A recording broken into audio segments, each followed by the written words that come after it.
اللهم بارك على محمد وعلى آل محمد كما باركت على إبراهيم وعلى آل إبراهيم إنك حميد مجيد. أما بعد فإن خير الحديث كتاب الله وخير الهدي هدي محمد صلى الله عليه وسلم وشر الأمور محدثاتها وكل بدعة ضلالة وكل ضلالة في النار. يا أيها الذين آمنوا اتقوا الله حق تقاته ولا تموتن إلا وأنتم مسلمون. أعوذ بالله من الشيطان الرجيم. بسم الله الرحمن الرحيم. رب السماوات والأرض وما بينهما فاعبده واصطبر لعبادته هل تعلم له سميا. സ്നേഹമുള്ള സഹോദരന്മാരെ, സഹോദരിമാരെ, സർവശക്തനായ പടച്ച തമ്പുരാൻ്റെ വിധിവിലക്കുകൾ, നിയമനിർദ്ദേശങ്ങൾ ജീവിതത്തിൻ്റെ മുഴുവൻ സമയങ്ങളിലും കൃത്യമായി കാത്തു സൂക്ഷിക്കണം. പ്രത്യേകിച്ചും രഹസ്യ ജീവിതത്തിലും പരസ്യ ജീവിതത്തിലും.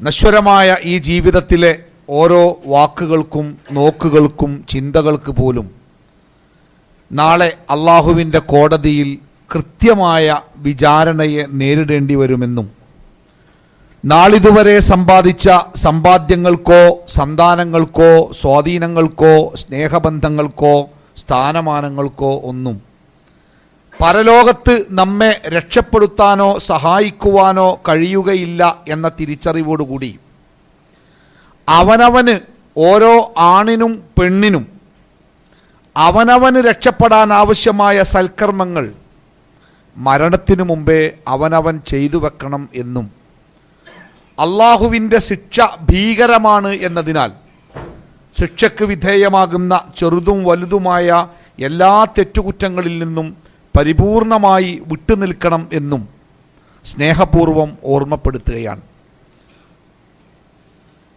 ഈ ഒരുമിച്ച് കൂടലിനെ, പറയുന്നതിനെ, കേൾക്കുന്നതിനെ അള്ളാഹു സ്വാലിഹായ കർമ്മമായി സ്വീകരിക്കുമാറാവട്ടെ. ഇസ്ലാം മതത്തിൻ്റെ ഏറ്റവും വലിയ പ്രത്യേകത അത് വിശ്വാസത്തിൽ അധിഷ്ഠിതമായ ഒരു മതമാണ്. കർമ്മങ്ങളെക്കാൾ വിശ്വാസത്തിന് പ്രാധാന്യമുള്ള മതമാണ്. വിശ്വാസം ശരിയായില്ലെങ്കിൽ കർമ്മങ്ങൾ എത്ര മനോഹരമായിരുന്നാലും അത് സ്വീകരിക്കപ്പെടുകയില്ല എന്ന് പഠിപ്പിച്ച മതമാണ് ഇസ്ലാം. ലോകത്തിലെ പല മതങ്ങളും ഇസ്ലാമിൽ നിന്ന് വ്യത്യസ്തമാകുന്നത് ഇവിടെയാണ്. ശ്രീനാരായണ ഗുരുവൊക്കെ പറഞ്ഞ പോലെ മതമേതായാലും മനുഷ്യൻ നന്നായാൽ മതിന. ബുദ്ധമതത്തിൻ്റെ സന്ദേശങ്ങളിലൊക്കെ പറയുന്നത് നിങ്ങൾ ദൈവത്തെ മറന്നു കളയുക, എന്നിട്ട് നല്ല കാര്യങ്ങൾ ചെയ്യുക. അഥവാ ഒരു ദൈവമുണ്ടെങ്കിൽ ഈ നല്ല കാര്യങ്ങൾക്ക് നിങ്ങൾക്ക് കൂലി കിട്ടും. ഇനി ദൈവമില്ലെങ്കിലോ നല്ല കാര്യങ്ങൾ ചെയ്തല്ലോ എന്ന സമാധാനത്തോടു കൂടി നിങ്ങൾക്ക് മരിച്ചു പോകാം. ഇതാണ് ബുദ്ധമതത്തിൻ്റെ അടിസ്ഥാനം. എന്നാൽ ഇസ്ലാമിൻ്റെ പ്രത്യേകത വിശ്വാസം ശരിയാവണം. ശരിയായ വിശ്വാസത്തിൽ നിന്ന് ഉടലെടുക്കുന്ന അള്ളാഹു കൽപ്പിച്ച പ്രവർത്തനങ്ങൾക്ക് മാത്രമേ അള്ളാഹുവിൻ്റെ അടുക്കൽ കൂലി കിട്ടുകയുള്ളൂ എന്നർത്ഥം. അതുകൊണ്ട് തന്നെ ഇസ്ലാമിൻ്റെ പ്രവാചകന്മാർ ലോകത്ത് വന്ന് ജനങ്ങളെ സമുദ്ധരിക്കാൻ വേണ്ടി പണിയെടുത്തപ്പോഴൊക്കെ ഏറ്റവും കൂടുതൽ കർശനമായും ജാഗ്രതയോടുകൂടിയും ഏറ്റവും അധ്വാനം ചെലവഴിച്ചും അവർ പണിയെടുത്തത് വിശ്വാസം ശരിയാക്കാൻ വേണ്ടിയായിരുന്നു. വമാ അർസൽനാ മിൻ ഖബ്ലിക മിർ റസൂലിൻ ഇല്ലാ നൂഹി ഇലൈഹി അന്നഹു ലാ ഇലാഹ ഇല്ലാ അന ഫഅ്ബുദൂൻ. ഞാനല്ലാത്ത ഒരാരാധ്യൻ നിങ്ങൾക്കില്ല, അങ്ങനെ വിശ്വസിച്ചുകൊണ്ട് എന്നെ മാത്രം നിങ്ങൾ ആരാധിക്കണം എന്ന് പഠിപ്പിക്കുവാൻ വേണ്ടിയല്ലാതെ ഒരു പ്രവാചകനെയും ഈ ലോകത്തിലേക്ക് അയച്ചിട്ടില്ല എന്നാണ് ഖുർആൻ നമുക്ക് നൽകുന്ന പാഠം. മുഹമ്മദ് മുസ്തഫ സല്ലല്ലാഹു അലൈഹി വസല്ലമയുടെ പ്രബോധന കാലഘട്ടത്തെ നമുക്ക് രണ്ടായിട്ട് വേർതിരിക്കാൻ കഴിയും. ഒന്ന്, പ്രവാചകന്റെ മക്കിയായ കാലഘട്ടം അഥവാ മദീനയിലേക്ക് ഹിജറ പോകുന്നതിന് മുമ്പുള്ള 13 കൊല്ല കാലഘട്ടം. രണ്ടാമത്തേത് മക്കയിലേക്ക് ഹിജ്റ പോയതിനു ശേഷം മരിക്കുന്നത് വരെയുള്ള 10 കൊല്ലത്തെ കാലഘട്ടം. നമ്മൾ വിശുദ്ധ ഖുർആനിൽ ഏതൊരു സൂറത്ത് മറിച്ചു നോക്കിയാലും ആ ബിസ്മില്ലാഹിർ റഹ്മാനിർ റഹീം എന്ന് എഴുതിയതിൻ്റെ മേലെ ചെറിയ അക്ഷരത്തിൽ എഴുതിയിട്ടുണ്ടാകും ഈ സൂറത്ത് മക്കിയായ സൂറത്താണോ മദനിയായ സൂറത്താണോ. മക്കിയായ സൂറത്ത് എന്ന് പറഞ്ഞാൽ പ്രവാചകൻ ഹിജ്റ പോകുന്നതിന് മുമ്പ് പ്രവാചകന് അവതരിപ്പിക്കപ്പെട്ട സൂറത്തുകൾ. മദനിയായ സൂറത്തുകൾ എന്ന് പറഞ്ഞാൽ പ്രവാചകൻ മദീനയിലേക്ക് ഹിജ്റ പോയതിനു ശേഷം പ്രവാചകന്റെ മരണം വരെയുള്ള 10 കൊല്ലക്കാലത്തിൻ്റെ ഇടയ്ക്ക് അവതരിപ്പിക്കപ്പെട്ട സൂറത്തുകൾ. ഈ 2 സൂറത്തുകളും തമ്മിൽ അത് ഉൾക്കൊള്ളുന്ന വിഷയത്തെക്കുറിച്ച് പഠനം നടത്തുമ്പോൾ നമുക്ക് കൃത്യമായ ഒരു സത്യം മനസ്സിലാകും. മക്കിയായ സൂറത്തുകളിൽ 99% അതിൻ്റെ ആയത്തുകൾ മനുഷ്യൻ്റെ വിശ്വാസത്തെ നന്നാക്കുവാനും ഉറപ്പിക്കുവാനുമാണ് ശ്രമിക്കുന്നത്. നിങ്ങൾക്കറിയോ ഇസ്ലാമിലെ ഏറ്റവും പ്രധാനപ്പെട്ട ഇബാദത്ത് ഏതാണ്? ഒരു സംശയമല്ല, നമുക്ക് എല്ലാവർക്കും അറിയാം, നിസ്കാരമാണ്. നബി സല്ലല്ലാഹു അലൈഹി വസല്ലമയോട് ചോദിച്ചു, അയ്യുൽ അമലി അഫ്ളലു ഇലല്ലാഹ്, അള്ളാഹുവിന് ഏറ്റവും ഇഷ്ടപ്പെട്ട, അഹബ്ബു ഇലല്ലാഹ്, അള്ളാഹുവിന് ഏറ്റവും ഇഷ്ടപ്പെട്ട ആരാധനാകർമ്മം ഏതാണ്? അതിന് പ്രവാചകന്റെ മറുപടി അസ്വലാത്തു ഫി അവ്വലി വഖ്തിഹാ, സമയത്തിൻ്റെ ആദ്യത്തിൽ നിർവഹിക്കുന്ന നിസ്കാരമാണെന്നാണ്. ഇവിടെ നമ്മുടെ സഹോദരന്മാരൊക്കെ, പ്രത്യേകിച്ചും ജോലി ചെയ്യുന്ന പ്രവാസികളായ ആളുകളൊക്കെ, നമ്മളൊക്കെ പലപ്പോഴും നിസ്കരിക്കുന്നവരാണ്. പക്ഷെ നിസ്കാരത്തിനൊക്കെ എപ്പോഴെങ്കിലൊക്കെ നിസ്കരിക്കുക, നിസ്കാരം നഷ്ടപ്പെടാതിരിക്കാൻ ശ്രദ്ധിക്കും. പക്ഷേ സമയത്തിൻ്റെ കാര്യത്തിൽ പലപ്പോഴും നമ്മളൊരു താല്പര്യം കാണിക്കാറില്ല. പക്ഷേ ഈ ഭൂമിയുടെ മേലെ ഒരടിമക്ക് ചെയ്യാൻ കഴിയുന്ന ഏറ്റവും അള്ളാഹുവിന് ഇഷ്ടപ്പെട്ട ആരാധനാകർമ്മം അത് നിസ്കാരം തന്നെയാണ്. നിസ്കാരം ഫസ്റ്റ് ടൈമിൽ നിർവഹിക്കുക എന്നുള്ളതാണ്. ആ നിസ്കാരം, 5 നേരത്തെ നിസ്കാരം ഇസ്ലാമിൽ നിർബന്ധമാകുന്നത് നമുക്കെല്ലാവർക്കും അറിയാം, മിഅ്റാജിൻ്റെ രാത്രിയിലാണ്.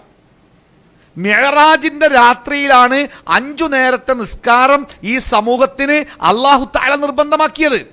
എന്നാ മിഅ്റാജ് ഉണ്ടായത്? നബിയായി 10 കൊല്ലം കഴിയുന്ന കൊല്ലം, അഥവാ 40ാമത്തെ വയസ്സിൽ നബിയായി പ്രവാചകന് 50 വയസ്സ് പൂർത്തിയാകുന്ന കൊല്ലത്തിലാണ് ഇസ്രാവും മിഅ്റാജും ഉണ്ടായത്. നബിയുടെ ഏറ്റവും വലിയ 2 സഹായികളായിരുന്ന ഖദീജ റളിയല്ലാഹു അൻഹ മരിച്ചു. പ്രവാചകന് ഏറ്റവും വലിയ സഹായമായിരുന്ന അബൂ താലിബും മരിച്ചപ്പോൾ മക്കയിലെ ശത്രുക്കൾ യാതൊരു തടസ്സവുമില്ലാതെ പ്രവാചകനെ ഉപദ്രവിക്കാൻ തുടങ്ങിയപ്പോൾ നിൽക്കക്കള്ളിയില്ലാതെ പ്രവാചകന് സഹായം തേടി തായിഫിലേക്ക് ഹിജ്റ പോകേണ്ടി വന്നു. പക്ഷേ പ്രതീക്ഷ തെറ്റിച്ചുകൊണ്ട് തായിഫിലെ ആളുകൾ പേപ്പട്ടിയെ കല്ലെറിയുന്നത് പോലെ പ്രവാചകനെ എറിഞ്ഞ് തായിഫിൻ്റെ അതിർത്തി കടത്തി വിട്ടു. ഇനി എനിക്ക് ആര് സഹായം, തൻ്റെ അവസ്ഥ എന്ത് എന്ന് പ്രവാചകൻ ഭയപ്പെട്ടു നിൽക്കുന്ന സമയത്താണ് പ്രവാചകന് ധൈര്യം പകർന്നുകൊണ്ട് അള്ളാഹു നിങ്ങളുടെ കൂടെയുണ്ട് എന്ന ഉറച്ച ധൈര്യം നൽകിക്കൊണ്ട് അള്ളാഹു പ്രവാചകന് ഇസ്രാവും മിഅ്റാജും ഉണ്ടാക്കി കൊടുത്തത്. അത് പ്രവാചകത്വത്തിൻ്റെ 10ാം കൊല്ലത്തിലാണ്. ആ കൊല്ലത്തിലാണ് 5 വക്ത് നിസ്കാരം നിർബന്ധമാക്കിയത്. സക്കാത്ത് എന്നാ നിർബന്ധമാക്കിയത്? നബി മദീനയിലേക്ക് ഹിജ്റ പോയി 2 വർഷമാകുമ്പോൾ, അഥവാ നബിയായി 15ാമത്തെ കൊല്ലത്തിലാണ് സക്കാത്ത് നിർബന്ധമായത്. നോമ്പോ അക്കൊല്ലം തന്നെ നോമ്പും നിർബന്ധമായത്. ഹജ്ജോ പിന്നെയും കുറച്ച് കൊല്ലം കഴിഞ്ഞിട്ട് ഹജ്ജ് നിർബന്ധമായത്. ഇസ്ലാമിൻ്റെ സാമ്പത്തിക നിയമങ്ങൾ ഇറങ്ങിയതെന്ന അത് പിന്നെയും കുറച്ച് കഴിഞ്ഞിട്ടാണ്. ഇസ്ലാമിലെ വിവാഹ നിയമങ്ങൾ, അനന്തരാവകാശ നിയമങ്ങൾ, സാമൂഹ്യ നിയമങ്ങൾ ഇതൊക്കെ ഇറങ്ങിയതെന്ന അത് പിന്നെയും കുറച്ച് കഴിഞ്ഞിട്ടാണ്. അപ്പം നമ്മുടെ ചോദ്യം, 10 കൊല്ലമായപ്പോഴാണ് 5 നേരത്തെ നിസ്കാരം നിർബന്ധമാക്കിയത്. ഈ 10 കൊല്ലം വരെ അള്ളാഹുവിൻ്റെ റസൂല് ജനങ്ങളോട് എന്താ പ്രബോധനം ചെയ്ത്?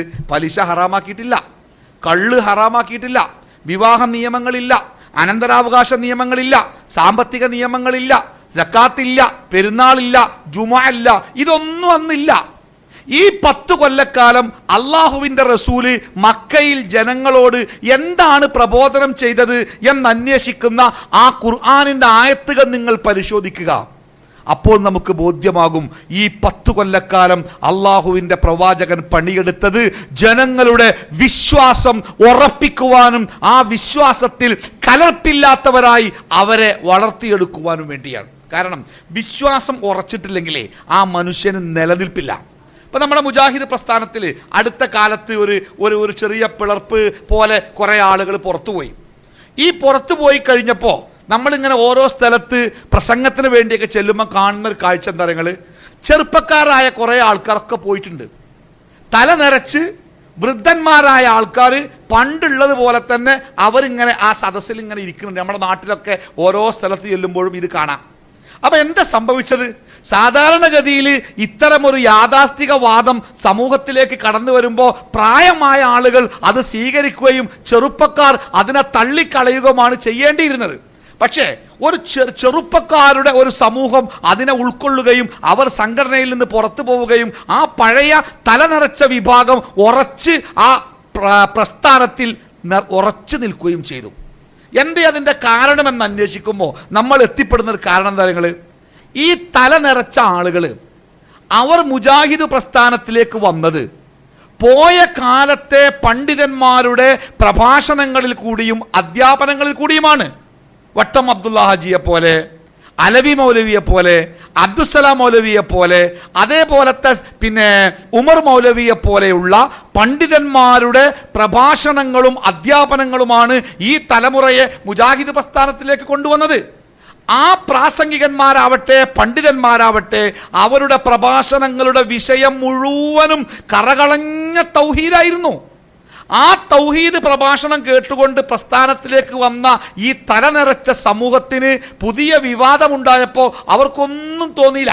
എന്നാൽ ഇടക്കാലത്തൊരു 8-10 കൊല്ലത്തിൻ്റെ ഇടയ്ക്ക് മുജാഹിദ് പ്രസ്ഥാനത്തിലേക്ക് ഇങ്ങോട്ട് ഒഴുകി വന്നു ഒരു തലമുറ. എന്തേ കാരണം? അത് വിശ്വാസം പഠിച്ചിട്ടായിരുന്നില്ല. എന്നോടൊരാൾ പറഞ്ഞത്, മൗലവി ഞാൻ നിങ്ങളുടെ നിക്കാഹ് കുത്തുബ കേട്ടിട്ടാണ് മുജാഹിദ് പ്രസ്ഥാനത്തിലേക്ക് വന്നതെന്നാ. ആ നിക്കാഹ് തലാക്കായ മൂപ്പര് ഉറപ്പായിട്ടും പോകും. കാരണം മൂപ്പര് വന്നത് തൗഹീദ് പഠിച്ചിട്ടല്ല, പ്രസംഗത്തിൻ്റെ സ്റ്റൈല് കേട്ടിട്ടാ. പല മണൽത്തരികളെ പോലും പുളകം കൊള്ളിക്കുന്ന അത്യുജ്വല വാഗ്മികൾ പ്രസംഗിച്ചപ്പോൾ ആ പ്രസംഗത്തിൻ്റെ ആസ്വാദനം കൊണ്ട് ആ പ്രാസംഗികൻ്റെ ആരാധകരായി അവരൊക്കെ ഇങ്ങോട്ട് മുജാഹിദ് പ്രസ്ഥാനത്തേക്ക് വന്നു. ആ പ്രാസംഗികർ ഇങ്ങനെ അങ്ങോട്ട് പോയപ്പോൾ ഓലും അങ്ങനെ അങ്ങോട്ട് പോയി. കാരണം തൗഹീദ് എന്താണ് എന്ന് കൃത്യമായി മനസ്സിലാക്കാൻ അവർക്ക് സാധിച്ചിരുന്നില്ല. അതുകൊണ്ട് തന്നെ തൗഹീദി പ്രസ്ഥാനത്തിൽ ഉറച്ചിപ്പോൾ നമ്മളെ സംബന്ധിച്ച്, ഇപ്പോൾ മുജാഹിദ് പ്രസ്ഥാനത്തിൽ നിലനിൽക്കുന്ന ഒരാളെ സംബന്ധിച്ച് ഒരു പുഴയിലേക്ക് വീഴാൻ പോകുമ്പോൾ ജിന്നെ സഹായിക്കണമെന്ന് വിളിച്ചാൽ അതിൻ്റെ വിധി എന്താണെന്ന് ചോദിച്ചാൽ ഒരു മന്തിക്കും വേണ്ട, ഒരു തർക്കശാസ്ത്രവും വേണ്ട, പച്ചയായിട്ട് നമ്മൾ പറയും അത് ശിർക്കാണ് എന്നാണ് പറയും. അത് പറയാൻ കഴിയാതെ അങ്ങനെ പറഞ്ഞാൽ പ്രശ്നമാവൂലേ എന്ന് പറഞ്ഞുകാണ്ട ഒരു വിഭാഗം കരക്ക് കയറിയിരിക്കണേ. അപ്പം നമ്മൾ മനസ്സിലാക്കേണ്ടത്, വിശ്വാസം കൃത്യമായിട്ട് മനസ്സിലാക്കാൻ കഴിയാത്ത ഒരാളെ സംബന്ധിച്ച് അല്ലാഹു തആല ഖുർആനിൽ പറഞ്ഞത് ആകാശത്തിൽ നിന്ന് വീണതുപോലെ എവിടെയാണ് എത്തിപ്പെടുക എന്നറിയാതെ, എവിടെയാണ് നിൽക്കുക എന്നറിയാതെ അങ്ങനെ മഹാപ്രശ്നമാണ്. എവിടെ നിൽക്കുക, എന്താ ചെയ്യേണ്ടേ, എന്താ പറയേണ്ടേ എന്നറിയാത്ത ഒരു ദുരവസ്ഥയിലേക്ക് ആ മനുഷ്യർ എത്തിച്ചേരും. അപ്പോൾ എൻ്റെ പ്രിയപ്പെട്ട സഹോദരന്മാരോട് എനിക്ക് ബോധ്യപ്പെടുത്താനുള്ളത്, നമ്മുടെ ജീവിതത്തിൽ ഏറ്റവും ഗൗരവത്തോടുകൂടി നമ്മൾ പഠിക്കേണ്ട വിഷയം എന്താണ്, ഇസ്ലാമിൻ്റെ വിശ്വാസം എന്നാണ്. ആ വിശ്വാസം പഠിക്കാതെ പോയാൽ നമ്മൾ എന്ത് ചെയ്തിട്ടും കാര്യമില്ല, നമ്മുടെ അമലുകൾ അള്ളാഹുവിൻ്റെ അടുക്കൽ സ്വീകരിക്കുകയില്ല. ഈ തൗഹീദിന് വിരുദ്ധമായി തൗഹീദ് എന്താണ് എന്ന് മനസ്സിലാക്കാതെ ആ തൗഹീദിൽ എന്തെങ്കിലും ഒരു ചെറിയ വളരെ ചെറിയ ഒരു അപകടം സംഭവിച്ചാൽ ആ മനുഷ്യൻ കാലാകാലം നരകത്തിലാണ്. അങ്ങനല്ലേ? തൗഹീദിൽ, ഈമാനിൽ ഒരു ചെറിയ അപകടം ഒരു വ്യക്തിക്ക് സംഭവിച്ചാൽ അയാൾ കാലാകാലം നരകത്തിലാണ്. ഒരിക്കലും അയാൾക്ക് നരകത്തിൽ നിന്ന് മോചനമില്ല. അപകടമാണത്, ഏറ്റവും വലിയ അപകടം. ആ അപകടം നമ്മുടെ ജീവിതത്തിൽ ബാധിക്കാതിരിക്കുക. അപ്പം നമുക്ക് തോന്നും, നമ്മളൊക്കെ ഇപ്പോൾ ആ അപകടം ബാധിക്കുമോ? നമ്മളൊക്കെ മുജാഹിദ് മദ്രസയിലൊക്കെ പഠിച്ച് മുജാഹിദ് പള്ളിയിലെ ഖുത്ബയൊക്കെ കേട്ട് ക്ലാസ്സിലൊക്കെ പോയി വന്ന ആൾക്കാരല്ലേ, നമുക്കങ്ങനെ വിശ്വാസപരമായ അപകടം ഉണ്ടാവുമോ? നിങ്ങൾ കേൾക്കണം. ഇബ്രാഹിം നബി അലൈഹി സ്വലാത്തു വസ്സലാം ആരാങ്ങൾക്ക് അറിയില്ലേ? ഒറ്റയാൾ പടയാളിയായി ഒരു സമൂഹത്തിൻ്റെ വിശ്വാസത്തിനെതിരെ പൊരുതിയ ഇബ്രാഹിം നബി അലൈഹി സ്വലാത്തു വസ്സലാം സമൂഹം ആരാധിക്കുന്ന വിഗ്രഹങ്ങളെ തച്ചുടച്ച് അതിൻ്റെ പൊള്ളത്തരത്തെക്കുറിച്ച് സമൂഹത്തിന് ബോധ്യപ്പെടുത്തി കൊടുത്ത ഇബ്രാഹിം നബി അലൈഹി സ്വലാത്തു വസ്സലാം, ആ ഇബ്രാഹിം നബിയുടെ ഒരു പ്രാർത്ഥന ഉണ്ട് ഖുർആനിൽ. എന്താ അറിയോ? അല്ലാഹുവേ, ഞാനും എൻ്റെ മക്കളും വിഗ്രഹാരാധകരാകുന്നതിൽ നിന്ന് നിന്നോട് ഞാൻ അഭയം തേടുന്നു റബ്ബേ. അദ്ദേഹത്തിൻ്റെ മനസ്സിലും കൂടി പേടി. ജീവിതത്തിൻ്റെ ഏതെങ്കിലും ഒരവസ്ഥയിൽ സ്വന്തം മനസ്സിനെ നിയന്ത്രിക്കാൻ കഴിയാത്ത ഒരവസ്ഥയിൽ വിഗ്രഹാരാധകരായി പോയാൽ എന്ത് ചെയ്യാൻ പറ്റും? നമുക്കല്ലേ, നമ്മുടെയൊക്കെ നാട്ടിൽ തൗഹീദിൻ്റെ വേദികളിൽ ഏറ്റവും മൂർച്ചയുള്ള വാക്കുകളുടെ ഉടമസ്ഥരാണ്. ആ തൗഹീദിന് വിരുദ്ധമായ വാക്കുകളുമായി നമ്മെപ്പോലെയുള്ള ആളുകളെ നെട്ടിച്ചുകൊണ്ട് രംഗത്ത് വന്നത്. അങ്ങനെയാണ് മനുഷ്യൻ്റെ മനസ്സെന്ന് പറഞ്ഞാൽ, കൽബ് എന്ന് പറഞ്ഞ വാക്കിൻ്റെ അർത്ഥം എന്താ പറയുക? ഇങ്ങനെ കൽബിനെ കുറിച്ച് പറഞ്ഞിടത്ത് പണ്ഡിതന്മാർ പറഞ്ഞത്, കൽബ് എന്ന് പറഞ്ഞാൽ വെള്ളത്തിലിട്ട ഐസ് കട്ട പോലെയാണെന്ന. എന്താ വെള്ളത്തിലിട്ട ഐസിൻ്റെ പ്രത്യേകത? അതൊരിക്കലും ഒരേ ഇതിൽ നിൽക്കൂല. ഒരു ഭാഗം ഇങ്ങനെ ഉരുകുന്തോറും അതിങ്ങനെ ഇളകിക്കൊണ്ടേയിരിക്കും. അതാണ് മനുഷ്യന്റെ ഹൃദയം. അത് മാറിക്കൊണ്ടേയിരിക്കുന്ന, അതുകൊണ്ടാണ് അതിന് കൽബ് എന്ന് പേരിട്ട്. കൽബ് എന്ന് പറഞ്ഞാൽ അങ്ങനെ മാറിക്കൊണ്ടിരിക്കുന്ന. ഇൻഖിലാബ് എന്ന പദം അറബിയാണെന്ന. വ്യവസ്ഥിതി മാറട്ടെ എന്നതിൻ്റെ അർത്ഥം. ഇൻഖിലാബ് സിന്ദാബാദ് പറഞ്ഞാൽ. അപ്പം മനുഷ്യന്റെ കൽബ് എപ്പോഴാണ് നമ്മളെ കൺട്രോളിൽ നിന്ന് പോവാന്നറിയില്ല. നബി സല്ലല്ലാഹു അലൈഹി വസല്ലമ സുജൂദിൽ കടന്നുകൊണ്ട് ഏറ്റവും കൂടുതൽ പ്രാർത്ഥിച്ച ഒരു പ്രാർത്ഥന ഉണ്ട്. എന്താ അറിയോ? നമ്മളൊക്കെ ആ പ്രാർത്ഥന പ്രാർത്ഥിക്കണം. അല്ലാഹുമ്മ യാ മുഖല്ലിബൽ ഖുലൂബ് സബ്ബിത് ഖൽബി അലാ ദീനിക്. എന്താ അർത്ഥം? അല്ലാഹുമ്മ, അല്ലാഹുവേ, യാ മുഖല്ലിബൽ ഖൽബ്, ഹൃദയത്തിനെ മാറ്റിമറിക്കുന്ന അല്ലാഹുവേ, എൻ്റെ ഹൃദയത്തിനെ നിന്റെ ദീനിൽ നീ ഉറപ്പിച്ചു നിർത്തണമേ റബ്ബേന്ന് റസൂൽ ഇങ്ങനെ സുജൂദിൽ കിടന്നിങ്ങനെ സങ്കടത്തോടുകൂടി പ്രാർത്ഥിച്ചപ്പോൾ ആയിഷ ബീവി ചോദിക്കുക, അള്ളാന്റെ റസൂലെ, നിങ്ങളെന്നെങ്ങനെ പ്രാർത്ഥിച്ചാൽ ബാക്കിയുള്ള അവസ്ഥ പിന്നെ എന്താ? അപ്പോ നബി സല്ലല്ലാഹു അലൈഹി വസല്ലമ ആയിഷ ബീവിയോട് പറയാ, ആയിഷ, മനുഷ്യന്റെ ഹൃദയം അള്ളാഹുവിൻ്റെ വിരൽ തുമ്പുകൾക്ക് മുകളിലാണ്. അത് അള്ളാഹു അങ്ങോട്ടും ഇങ്ങോട്ടൊക്കെ മാറ്റും. മനുഷ്യന്റെ ചിന്തകളും മനുഷ്യന്റെ ധാരണകളും അവന്റെ വിശ്വാസങ്ങളും അവന്റെ സങ്കല്പങ്ങളും ഒക്കെ മാറിക്കൊണ്ടേയിരിക്കും. അതുകൊണ്ടാണ് ഞാൻ പ്രാർത്ഥിക്കുന്നത്, അള്ളാഹുവേ, എൻ്റെ ഹൃദയത്തിനെ നിന്റെ ദീനിൽ നീ ഉറപ്പിച്ചു നിർത്തണമേ റബ്ബേ എന്ന് മുഹമ്മദ് മുസ്തഫ സല്ലല്ലാഹു അലൈഹി വസല്ലമ പ്രാർത്ഥിച്ചുവെങ്കിൽ, അള്ളാഹുവേ, എന്നെയും എൻ്റെ മക്കളെയും വിഗ്രഹാരാധകരാകുന്നതിൽ നിന്ന് കാത്തു രക്ഷിക്കണമേ എന്ന് ഇബ്രാഹിം നബി അലൈഹി സ്വലാത്തു വസ്സലാം പ്രാർത്ഥിച്ചു എങ്കിൽ, ആർക്കാണ് സഹോദര ഈ രംഗത്ത് നിർഭയരായിട്ടിരിക്കാൻ കഴിയുക? എൻ്റെ വിശ്വാസത്തിന് മരിക്കോള ഒരു മാറ്റം ഉണ്ടാവില്ല, ഞാനൊക്കെ പാരമ്പര്യമായിട്ട് മുജാഹിദിൻ്റെ ആളല്ലേ എന്ന് പറഞ്ഞ് നിർഭയരായിട്ടിരിക്കാൻ ഏത് മനുഷ്യനാണ് സാധിക്കുക? ആർക്കാണ് സാധിക്കുക? മുഹമ്മദ് മുസ്തഫ സല്ലല്ലാഹു അലൈഹി വസല്ലമ വിളിച്ചു ആരേതരങ്ങൾ?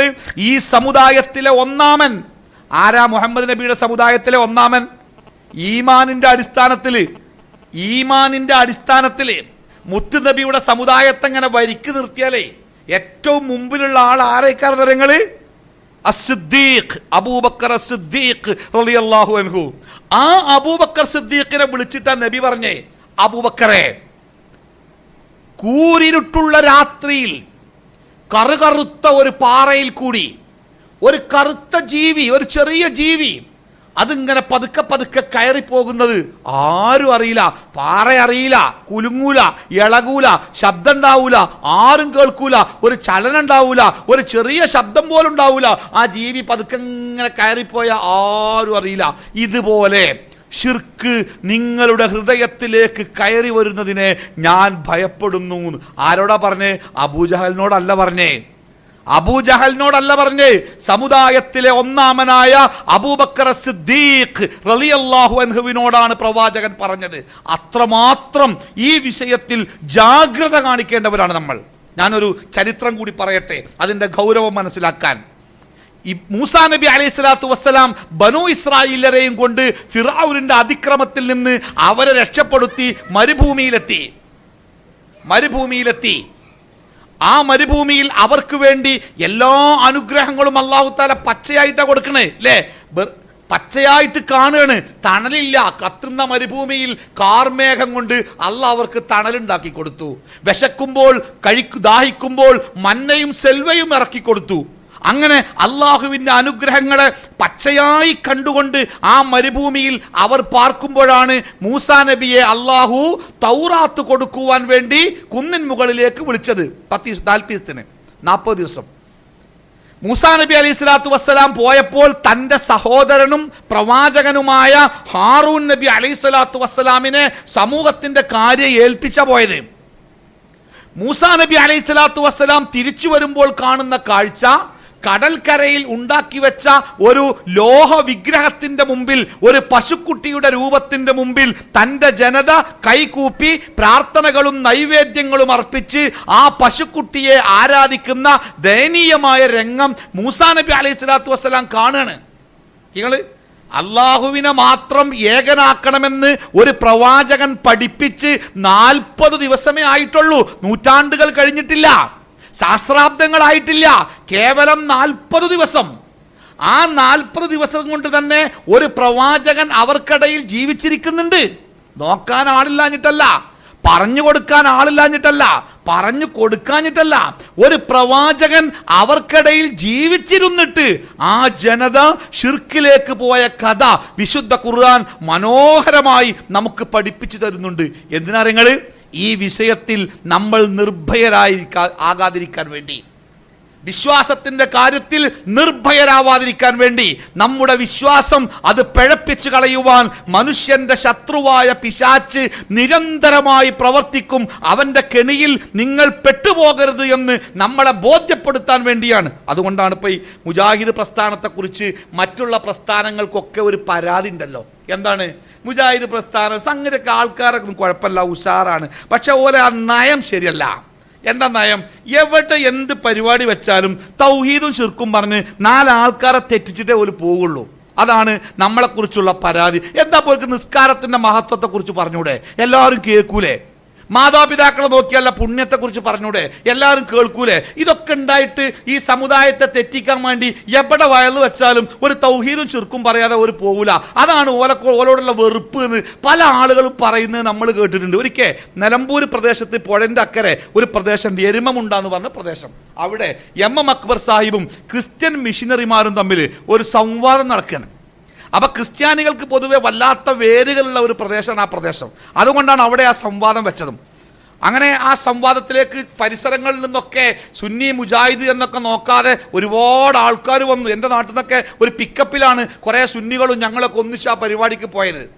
അങ്ങനെ പരിപാടി ഉഷാറായി വന്നു. അവസാനം ഒരാളൊരു ചോദ്യം ചോദിച്ചത് ക്രിസ്ത്യൻ മിഷനറി ഭാഗത്ത് നിന്നാണ്. നിങ്ങൾ മുസ്ലിങ്ങൾ ഏകദൈവാരാധകരാണ് എന്ന് പറയുമ്പോഴും നിങ്ങൾ പുണ്യപുരുഷന്മാരെ ആദരിക്കുകയും ആരാധിക്കുകയും അവരോട് പ്രാർത്ഥിക്കുകയും ചെയ്യുന്നുണ്ടല്ലോ, അതിൻ്റെ അവസ്ഥ എന്താണ്?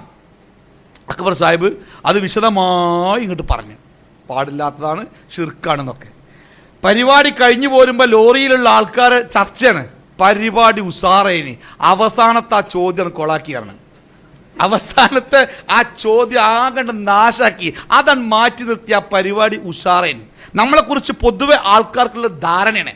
എന്തുകൊണ്ടാണ് മുജാഹിദ് പ്രസ്ഥാനം തൗഹീദും ഷിർക്കും ഏറ്റവും കൂടുതൽ ആവർത്തിച്ച് പറയുന്നത് എന്ന ചോദ്യത്തിന് എൻ്റെ പ്രിയപ്പെട്ട സഹോദരന്മാരെ, നിങ്ങളുടെ കയ്യിൽ മറുപടി ഉണ്ടാവണം. ചില ആൾക്കാർ, നമ്മളെ കൂട്ടത്തിലെ ചില ആൾക്കാരിനെ പറയാറുണ്ട്, എന്തിപ്പോൾ അതെന്നെ പറയും, നമുക്ക് വേറെ വിഷയം പറഞ്ഞൂടെ എന്ന് ചില ആൾക്കാർ ചോദിക്കാറുണ്ട്. വേറെ വിഷയം പറയണ്ടെന്നല്ല, അള്ളാന്റെ റസൂലിൻ്റെ 23 കൊല്ലത്തെ പ്രബോധക ജീവിതത്തിൻ്റെ സിംഹഭാഗവും അള്ളാഹുവിൻ്റെ പ്രവാചകൻ വിനിയോഗിച്ചത് ഇത് പറയാനാണ് എന്ന വിഷയം നമ്മൾ മറക്കരുത്. ആ പ്രവാചകനാണ് നമ്മുടെ മാതൃക. എന്തിനാണ് നമ്മൾ ഈ കാര്യം ആവർത്തിച്ചു പറയുന്നത്? ആ ചോദ്യത്തിന്റെ ഉത്തരം മറ്റൊരു ചോദ്യമാണ്. എന്തിനാണ് സത്യത്തിൽ നമ്മൾ പ്രബോധനം ചെയ്യണേ? നമ്മൾ സത്യത്തിൽ പ്രബോധനം ചെയ്യുന്നത് എന്തിനാണ്? ഈ അള്ളാഹിന്റെ ദീനിലേക്ക് ആളെ കൂട്ടാനാ? എന്നിട്ടൊരു പഞ്ചായത്ത് തെരഞ്ഞെടുപ്പിലൊക്കെ മത്സരിച്ച് നമ്മുടെ ജമായത്താറെ കാട്ടിയമാർക്കൊന്ന് മത്സരിച്ച് ഒരു സീറ്റൊക്കെ കിട്ടിക്കാണ്ട് അങ്ങനെ ഉഷാറാകാൻ വേണ്ടിയാ നമ്മൾ ഈ ആളുകളെ ഇസ്ലാമിലേക്ക് ക്ഷണിക്കുന്നത്? അള്ളാന്റെ ദീനിൽ ആളെ കൂട്ടാൻ അള്ളാഹ്ക്ക് അറിയില്ലായിരുന്നോ? ഈ ലോകത്തിലെ മുഴുവൻ മനുഷ്യന്മാരെ മുസ്ലിങ്ങളാക്കാൻ അള്ളാഹ്ക്ക് സാധിക്കുമായിരുന്ന ഖുർആൻ പറഞ്ഞേ. പിന്നെ എന്തിനാണ് നമ്മൾ പ്രബോധകരാകുന്നത്? നമ്മൾ പ്രബോധകരാകുന്നത് ഒരു ഉത്തരവാദിത്ത നിർവഹണത്തിന് വേണ്ടിയാണ്. അത് നമ്മൾ ഓരോരുത്തരും മനസ്സിലാക്കണം. എന്താണ് ആ ഉത്തരവാദിത്തം എന്നറിയോ? അത് വിശുദ്ധ ഖുർആൻ ഒരു ചെറിയ ഉദാഹരണം കൊണ്ട് പറയുന്നുണ്ട്. ബനൂ ഇസ്രായേലിൽപ്പെട്ട ഒരു വിഭാഗത്തിനോട് അള്ളാഹു പറഞ്ഞു, നിങ്ങൾ ശനിയാഴ്ച ഇനി മുതൽ മീൻ പിടിക്കാൻ പാടില്ല. അള്ളാഹിന്റെ ഒരു പരീക്ഷണമാണ്. നിങ്ങൾ ശനിയാഴ്ച ഇനി മുതൽ മീൻ പിടിക്കാൻ പാടില്ല. പക്ഷെ ബനൂ ഇസ്രായേലിൽപ്പെട്ട ഒരു വിഭാഗം എന്ത് തീരുമാനിച്ചു? അള്ളാഹിന്റെ കൽപ്പന ലംഘിച്ചുകൊണ്ട് മീൻ പിടിക്കാൻ തീരുമാനിച്ചു. അപ്പോൾ ഒരു വിഭാഗം ആൾക്കാർ പറഞ്ഞു ഞങ്ങൾ മീൻ പിടിച്ചാൽ ഞങ്ങൾ തടയും, കാരണം അള്ള വേണ്ട പറഞ്ഞ കാര്യം ചെയ്യാൻ പറ്റൂല, ഞങ്ങൾ തടയും. മറ്റേ വിഭാഗം പറഞ്ഞു ഞങ്ങൾ പിടിക്കും, ഇവര് പറഞ്ഞു തടയും. മഹാഭൂരിപക്ഷ ആൾക്കാർ പറഞ്ഞു പിടിച്ചോരെ പിടിച്ചോട്ടെ, തടയേണ്ടവർ തടഞ്ഞോട്ടെ, ഞങ്ങൾക്കൊന്നുമില്ല, ഞങ്ങൾ ഞങ്ങളുടെ കാര്യം ചെയ്യും എന്ന് ഓരും പറഞ്ഞു. അങ്ങനെ ശനിയാഴ്ച വന്നു, മീൻ പിടിക്കാൻ വന്നവർ മീൻ പിടിക്കാൻ വന്നു, തടയാൻ വന്നവർ തടയാനും ശ്രമിച്ചു. മഹാഭൂരിപക്ഷം കാഴ്ചക്കാരായി നോക്കി നിന്നു. മീൻ പിടിക്കാൻ വന്നവരെ തടഞ്ഞപ്പോൾ തടയാൻ വന്നവരെ മീൻ പിടിക്കാൻ വന്നവർ കൈകാര്യം ചെയ്തു. മർദ്ദനമേറ്റ് അവശരായി തടയാൻ വന്നവർ വീണു, മീൻ പിടിക്കാൻ വന്നവർ മീനും പിടിച്ചു പോയി. അപ്പോഴാണ് നാട്ടിലെ നിഷ്പക്ഷരായ ആൾക്കാർ, ഈ നോക്കുന്ന ആൾക്കാർ, ഒരു വന്നിട്ട് ഈ വീണ് കിടക്കുന്ന ആൾക്കാരോട് ചോദിച്ചു, ലിമ തഅലൂന ഖൗമ, നിങ്ങൾ എന്തിനാണ് അവരോട് വയൽ പറയാൻ പോയത്? അവരെ അള്ള ശിക്ഷിക്കുക നശിപ്പിക്കുക എന്ത് ചെയ്തോട്ടെ, ഓല ഖബർ കോരല്ല പോകുക, നിങ്ങൾ എന്തിനാ വയൽ പറയാൻ പോയത്? ഇപ്പം നിങ്ങൾക്ക് ഇഷ്ടം പോലെ നമ്മളോടൊക്കെ പറയലുണ്ട്, നമ്മളോടൊക്കെ ചോദിക്കലുണ്ട്, ഓര് നീർച്ച നടത്തുക, പോത്തിനിറക്കുക, സുജൂദ് ചെയ്യുക, വളക്കെത്തിച്ച് എന്താ ചെയ്തോട്ടെ, നിങ്ങൾ എന്തിനാ അവിടെ പ്രസംഗിക്കാൻ പോയത്? നിങ്ങൾക്ക് നിങ്ങളെ കാര്യം നോക്കിയാൽ പോരാൻ? അതേ ചോദ്യം ഇവിടെ ചോദിച്ച്. അപ്പോൾ ആ വീണ് കിടക്കുന്ന ആൾക്കാർ കൊടുത്തൊരു മറുപടി ഉണ്ട്. എൻ്റെ പ്രിയപ്പെട്ട മുജാഹിദ് സഹോദര, നമ്മൾ മറക്കരുത് ആ മറുപടി. നിങ്ങൾ എന്തിന് മുജാഹിദായി എന്ന ചോദ്യത്തിന് ഈ മറുപടിയാണ് നമ്മൾ പറയേണ്ടത്. അല്ലാതെ സുന്നി മദ്രസന്ന് വരിസംഖ്യ കൊടുക്കാത്തതിൻ്റെ പേരിൽ കുട്ടിനെ പുറത്താക്കിയപ്പോൾ ഇപ്പുറത്ത് മുജാഹിദ് മദ്രസ ചേർത്തു, അങ്ങനെ ഞാൻ മുജാഹിദായി, എൻ്റെ പള്ളി വീടിൻ്റെ അടുത്തുള്ള പള്ളി മുജാഹിദ് പള്ളിയേനി, ഞാനാണോ മെമ്പറായി. ഇതൊന്നും ആകരുത് മറുപടി. നാം മുജാഹിദായത്, ഒരു പ്രബോധകനായത് എന്തിന് എന്ന ചോദ്യത്തിന് നമുക്ക് പറയാനുള്ള മറുപടി ഇതാണ്. ഈ വീണ് കിടക്കുന്ന വിഭാഗം പറഞ്ഞു, രണ്ട് കാരണത്താലാണ് ഞങ്ങൾ ആളുകളെ തടയാൻ ശ്രമിച്ചത്, ആ രണ്ടിലും ഞങ്ങൾ ജയിച്ചു. ഒന്നെന്താണ്? ഒന്ന്, നാളെ അള്ളാഹുവിൻ്റെ മുമ്പിൽ ചെല്ലുമ്പോൾ അള്ളാഹു ഞങ്ങളോട് ചോദിക്കുന്ന ഒരു ചോദ്യമുണ്ട്. നിങ്ങളുടെ മുമ്പിൽ ഒരു തെറ്റ് നടന്നിട്ട് നിങ്ങൾ എന്തേ തടയാഞ്ഞത് എന്ന് അള്ളാഹു ഞങ്ങളോട് ചോദിക്കും, തീർച്ചയായും ചോദിക്കും. അത് ചോദിക്കുമ്പോൾ അള്ളാഹുവേ ഞങ്ങളെ കൊണ്ടാകുന്നത് പോലെ തടയാൻ ശ്രമിച്ചു റബ്ബേ എന്ന് മറുപടി പറയാൻ വേണ്ടിയാണ് ഞങ്ങൾ തടഞ്ഞത്. നിങ്ങൾ കേട്ടില്ലേ ഹദീസ്? എന്താണ് നബി സല്ലല്ലാഹു അലൈഹി വസല്ലം പറഞ്ഞത്? മൻ റആ മിൻകും മുൻകറൻ ഫൽയുഗയ്യിർ ബിയദിഹി. അല്ലേ? ഏത് സദസ്സിനെ അഭിസംബോധന ചെയ്ത നബി ഇത് പറഞ്ഞേ? മൗലവിമാരുടെ സദസ്സിനെ അഭിസംബോധന ചെയ്തുകൊണ്ടാണോ? മൗലവിമാരുടെ, ഖത്തീബുമാരുടെ, നേതാക്കന്മാരുടെ, സംഘടനാ പ്രവർത്തകരുടെ സദസ്സിനെ അഭിസംബോധന ചെയ്തുകൊണ്ടാണോ നബി ഇത് പറഞ്ഞത്? അല്ല. സാധാരണ മുസ്ലിങ്ങളെ അഭിസംബോധന ചെയ്തുകൊണ്ട് പറയാ, മൻ റആ മിൻകും മുൻകറൻ. നിങ്ങൾ ആരെങ്കിലും നിങ്ങളുടെ കൂട്ടത്തിലെ പണ്ഡിതന്മാരെന്നല്ല, മൗലവിമാരെന്നല്ല, സംഘടനാ നേതാക്കളെന്നല്ല, ഭരിക്കുന്നവരെന്നല്ല, പോലീസുകാരെന്നല്ല, ജഡ്ജിമാർ എന്നല്ല, മൻ റആ മിൻകും, നിങ്ങൾ ആരെങ്കിലും കണ്ടാൽ, എന്ത് കണ്ടാൽ? മുൻകറൻ, തെറ്റായ, വെറുപ്പുള്ള, അള്ള വിരോധിച്ച, കുറ്റം കിട്ടുന്ന ഒരു കാര്യം സംഭവിക്കുന്നത്, ചെയ്യുന്നത് നിങ്ങൾ ആരെങ്കിലും കണ്ടാൽ ഫൽയുഗയ്യിർ ബിയദിഹി, കൈകൊണ്ട് അത് മാറ്റാൻ ശ്രമിക്കട്ടെ എന്നാ. അതിന് സാധിക്കുന്നില്ലെങ്കിൽ നാവ് കൊണ്ട് ശ്രമിക്കട്ടെ എന്ന്. അതിനും സാധിക്കുന്നില്ലെങ്കിൽ മനസ്സുകൊണ്ട് ആ തെറ്റിനെ വെറുക്കട്ടെ എന്ന്. അതിനും നിങ്ങൾക്ക് കഴിയണില്ലേ? എന്നാലേ നിങ്ങളെ മനസ്സിൽ തരി പോലും ഈമാൻ ഇല്ല എന്നതിൻ്റെ അർത്ഥം റസൂൽ പറഞ്ഞേ. അപ്പൊ ഒരു തെറ്റിനോടും പ്രതികരിക്കാത്തവനായി മാറാൻ ഒരു മുസ്ലിമിന് കഴിയില്ല. അതുകൊണ്ട് എൻ്റെ മുമ്പിൽ ഒരു തെറ്റ് നടക്കുമ്പോൾ ഈ പറയപ്പെട്ട ഏതെങ്കിലും ഒരു രൂപത്തിൽ അതിനോട് പ്രതികരിക്കാതിരിക്കാൻ ഒരു മുസ്ലിമിന് കഴിയില്ല. അഥവാ ആരെങ്കിലും പ്രതികരിക്കാതിരിക്കുന്നുവെങ്കിൽ ഇസ്ലാമിക സമൂഹത്തിൽ അവന് ഇടമില്ല എന്നാണ് ആ വാക്കിൻ്റെ അർത്ഥം. നമ്മുടെയൊക്കെ ബാധ്യതയാണ്. നമ്മുടെയൊക്കെ ചുറ്റുഭാഗത്ത് എത്രങ്ങാനും, അതിപ്പോൾ ഞാൻ നന്നായി എൻ്റെ കാര്യം നോക്കി ജീവിച്ചാൽ പോരെ, ഞാൻ എന്തിനാ പോലെ കാര്യത്തിൽ ഇടപെടുന്നു എന്ന് ഒരു മുസ്ലിമിന് ചിന്തിക്കാൻ പാടില്ല. എന്താ കാരണം ഈ സമൂഹത്തിന്റെ രണ്ടാമത്തെ മറുപടി, ഞങ്ങൾ എന്തിനാ അവരെ തടഞ്ഞു? ആ മറുപടി എന്താ നിങ്ങള്? ഈ തെറ്റു ചെയ്യാൻ വേണ്ടി വന്നവർ ഞങ്ങളുടെ നാട്ടുകാരും വീട്ടുകാരും പ്രിയപ്പെട്ടവരും കൂട്ടുകാരും കുടുംബക്കാരും ഒക്കെയാണ്. ഈ തെറ്റ് ചെയ്യുന്നതിൽ കൂടി അവർ എത്തിപ്പെടുന്നത് നരകത്തിലാണ്. ആ കൂട്ടത്തിൽ നിന്ന് ഒരാളെയെങ്കിലും തിരിച്ചുവിടാൻ, നരകത്തിന്റെ തീജ്വാലയിൽ നിന്ന് രക്ഷപ്പെടുത്താൻ ഞങ്ങൾക്ക് കഴിഞ്ഞാൽ അത് ജീവിതത്തിലെ ഏറ്റവും വലിയ ഭാഗ്യമായിട്ട് ഞങ്ങൾ കാണുന്നു. അല്ലേ? അതുകൊണ്ടാണ് ഞങ്ങൾ പ്രബോധകരായത്. അത് രണ്ട് കാര്യം: ഒന്ന്, അള്ളാന്റെ അടുത്ത് ഞങ്ങളെ ബാധ്യത നിർവഹിക്കാൻ; രണ്ട്, ഞങ്ങളുടെ മാനുഷികമായ കടമ നിർവഹിക്കാൻ. എന്താ മാനുഷികമായ കടമ? നമ്മളിങ്ങനെ റോഡിന്റെ വക്കത്ത് റോഡ് വിലങ്ങ് മുറിയാൻ വേണ്ടി ഇങ്ങനെ കാത്തിക്കുക, നല്ല തിരക്കുണ്ട്, വാഹനം ഇങ്ങനെ ചീറിപ്പാഞ്ഞ് വന്നുകൊണ്ടിരിക്കുക. അപ്പൊ നമ്മളടുത്ത് ഒരാൾ വന്നു നിന്നു, നമ്മൾ നോക്കിയപ്പോൾ ആളെ പരിചയമില്ല, ആരോ ഏതോ നാട്ടുകാരൻ, അയാൾ ഏതോ ഒന്നും നമുക്കറിയില്ല. പക്ഷെ ഒന്ന് മാത്രം അറിയാം, അയാൾക്ക് കണ്ണ് കാണൂല. ആ കണ്ണ് കാണാത്ത ആള് നേരെ റോഡ് മുറിച്ചു കിടക്കാൻ ശ്രമിക്കുക. അപ്പോൾ പെട്ടെന്നൊരു വളരെ വേഗത്തിലൊരു വാഹനം കുതിച്ചു വരുന്നു. നമ്മൾ എന്ത് ചെയ്യും? നമ്മൾ റോട്ടിലേക്ക് ചാടി ആ മനുഷ്യനെ വലിച്ചു കണ്ട് പുറത്തുകിടും. നമ്മളാ ചെയ്ത് വലിയൊരു ധീരതക്കുള്ള പ്രവൃത്തിയാണ്. രാഷ്ട്രപതിന്റെ ധീരതാ നിർണയ അവാർഡിന് എൻ്റെ പേര് പരിഗണിക്കണം എന്ന് ആരും പറയില്ല. കാരണം അത് ഏതൊരു മനുഷ്യനും ചെയ്യും. സഹോദര, ഏറ്റവും വലിയ അപകടം എന്ന് പറയുന്നത് നരകത്തിലേക്കുള്ള പോക്കല്ലേ? ആ നരകത്തിന്റെ തീയിനേക്കാൾ വലിയ ഒരു അപകടം മനുഷ്യന്റെ ജീവിതത്തിലുണ്ടോ? എന്നിട്ട് ആ നരകത്തിന്റെ തീയിലേക്ക് ഒരാൾ നടന്നു പോകുന്നത് കണ്ടിട്ട് അരുത് എന്ന് പറയാൻ, തടയാൻ, തിരിച്ചു വിളിക്കാൻ നമുക്ക് കഴിയുന്നില്ലെങ്കിൽ പിന്നെ എന്ത് മനുഷ്യസ്നേഹിയ നമ്മള്? അതല്ലേ പ്രവാചകന്മാരൊക്കെ പറഞ്ഞ് ക്രൂരമായ മർദ്ദനങ്ങൾക്ക് വിധേയരാക്കപ്പെട്ടപ്പോഴും ആ പ്രവാചകന്മാർ ജനങ്ങളോട് പറഞ്ഞത്, ഇന്നീ ലക്കും നാസിഹുൻ അമീൻ, ഇന്നി ലക്കും നാസിഹുൻ അമീൻ. ജനങ്ങളെ, ഞാൻ നിങ്ങളുടെ ശത്രുവല്ല, അധികാരം പിടിച്ചെടുക്കാൻ വന്നവനല്ല, ഭിന്നിപ്പിക്കാൻ വന്നവനല്ല. ഇന്നി ലക്കും നാസിഹുൻ അമീൻ, ഞാൻ നിങ്ങളുടെ വിശ്വസ്തനായ ഗുണകാംക്ഷിയാണ്. അത് സമൂഹത്തിന് ബോധ്യമാവണം. നമ്മുടെ പ്രബോധനം കൊണ്ട് നമുക്ക് ഭൗതികമായ താല്പര്യങ്ങളില്ല. ഒരു പഞ്ചായത്ത് തെരഞ്ഞെടുപ്പിൽ പോലും ഇന്നുവരെ മുജാഹിദ് പ്രസ്ഥാനം ഒരു സ്ഥാനാർത്ഥിയെ നിർത്തിയിട്ടില്ല. ഒരു സ്ഥാനാർത്ഥിയെ ജയിപ്പിക്കണമെന്നോ തോൽപ്പിക്കണമെന്നോ ഒരു സർക്കുലർ ഇന്നുവരെ മുജാഹിദ് പ്രസ്ഥാനത്തിന്റെ ഓഫീസിൽ നിന്ന് പുറത്തിറങ്ങിയിട്ടില്ല. ആളുകളുടെ എണ്ണം പെരുപ്പിച്ച് കാണിച്ച്, മെമ്പർമാരുടെ എണ്ണം വലുതാക്കി കാണിച്ച്, അത് രാഷ്ട്രീയ പാർട്ടികൾക്ക് സമർപ്പിച്ച് രാഷ്ട്രീയ പാർട്ടികളെ ബ്ലാക്ക്മെയിൽ ചെയ്ത് അധികാരം പിടിച്ചെടുക്കാൻ അധികാരത്തിന്റെ ഇടനാഴികകളിൽ മുജാഹിദ് പ്രസ്ഥാനത്തിന്റെ ഒരു നേതാവിനെയും ഇതുവരെ നമ്മൾ ആരും കണ്ടിട്ടില്ല. പിന്നെ എന്തിനാ നമ്മൾ പ്രബോധകരായത്? ഈ രണ്ട് കാര്യം.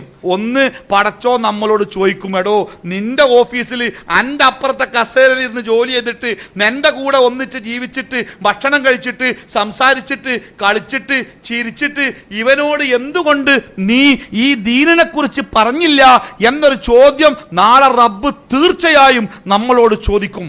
ആ ചോദ്യത്തിൻ്റെ മറുപടി ആവണം പ്രിയപ്പെട്ടവരെ നമ്മുടെ ഇസ്ലാഹി പ്രസ്ഥാനത്തിൻ്റെ ഈ സെൻറ്ററും നമ്മുടെ ക്ലാസ്സും ഈ പ്രവൃത്തിയൊക്കെ. ഒരു CD, ഒരു ബുക്ക്ലെറ്റ്, ഒരു നോട്ടീസ്, ഒരു പ്രസിദ്ധീകരണം എന്തെങ്കിലും ഒന്ന് കൊടുത്തിട്ട്, സുഹൃത്ത് ഇതൊന്ന് എനിക്കും വേണ്ടി ഇതൊന്ന് വായിക്കണം കേട്ടോ. ഓ സ്വീകരിച്ചോ സ്വീകരിക്കാതിരിക്കലോ അത് ഓൻ്റെ സൗകര്യം. പക്ഷേ അള്ളാഹുവേ, ഞാനത് അവന് അറിയിച്ചു കൊടുത്തിട്ടുണ്ട് റബ്ബേ എന്ന് നാളെ റബ്ബിൻ്റെ മുമ്പിൽ മറുപടി പറയുവാനുള്ള ഒരവസരം പ്രിയപ്പെട്ടവരെ നമ്മൾ ഉണ്ടാക്കിയെടുക്കണം. അത് നമ്മുടെ ബാധ്യതയാണ്, നമ്മുടെ മനുഷ്യ സ്നേഹത്തിൻ്റെ ബാധ്യതയാണ്. ഈ ഒരു പ്രശ്നമുള്ളത് കൊണ്ടാണ് മുജാഹിദ് പ്രസ്ഥാനം തൗഹീദിന് വല്ലാത്ത പ്രാധാന്യം കൊടുക്കണേ. കാരണം ഇപ്പോൾ ഒരു അപകടം, ഇവിടെ ഒരു കാറ് തട്ടിയിട്ട് ഒരാൾക്ക് അപകടം പറ്റി. അയാളെ താങ്ങിപ്പിടിച്ച് ആശുപത്രി കൊണ്ടു ചെന്നപ്പോൾ ഒറ്റ നോട്ടത്തിൽ ഡോക്ടർക്ക് മനസ്സിലായി എന്ത്, ഇയാൾക്ക് ആന്തരികമായിട്ട് ഭയങ്കര പരിക്കുണ്ട്, നല്ല മേജർ ഓപ്പറേഷനുകൾ വേണം, അല്ലാതെ ഇയാൾ രക്ഷപ്പെടില്ല എന്ന് ഡോക്ടർക്ക് ബോധ്യമായി.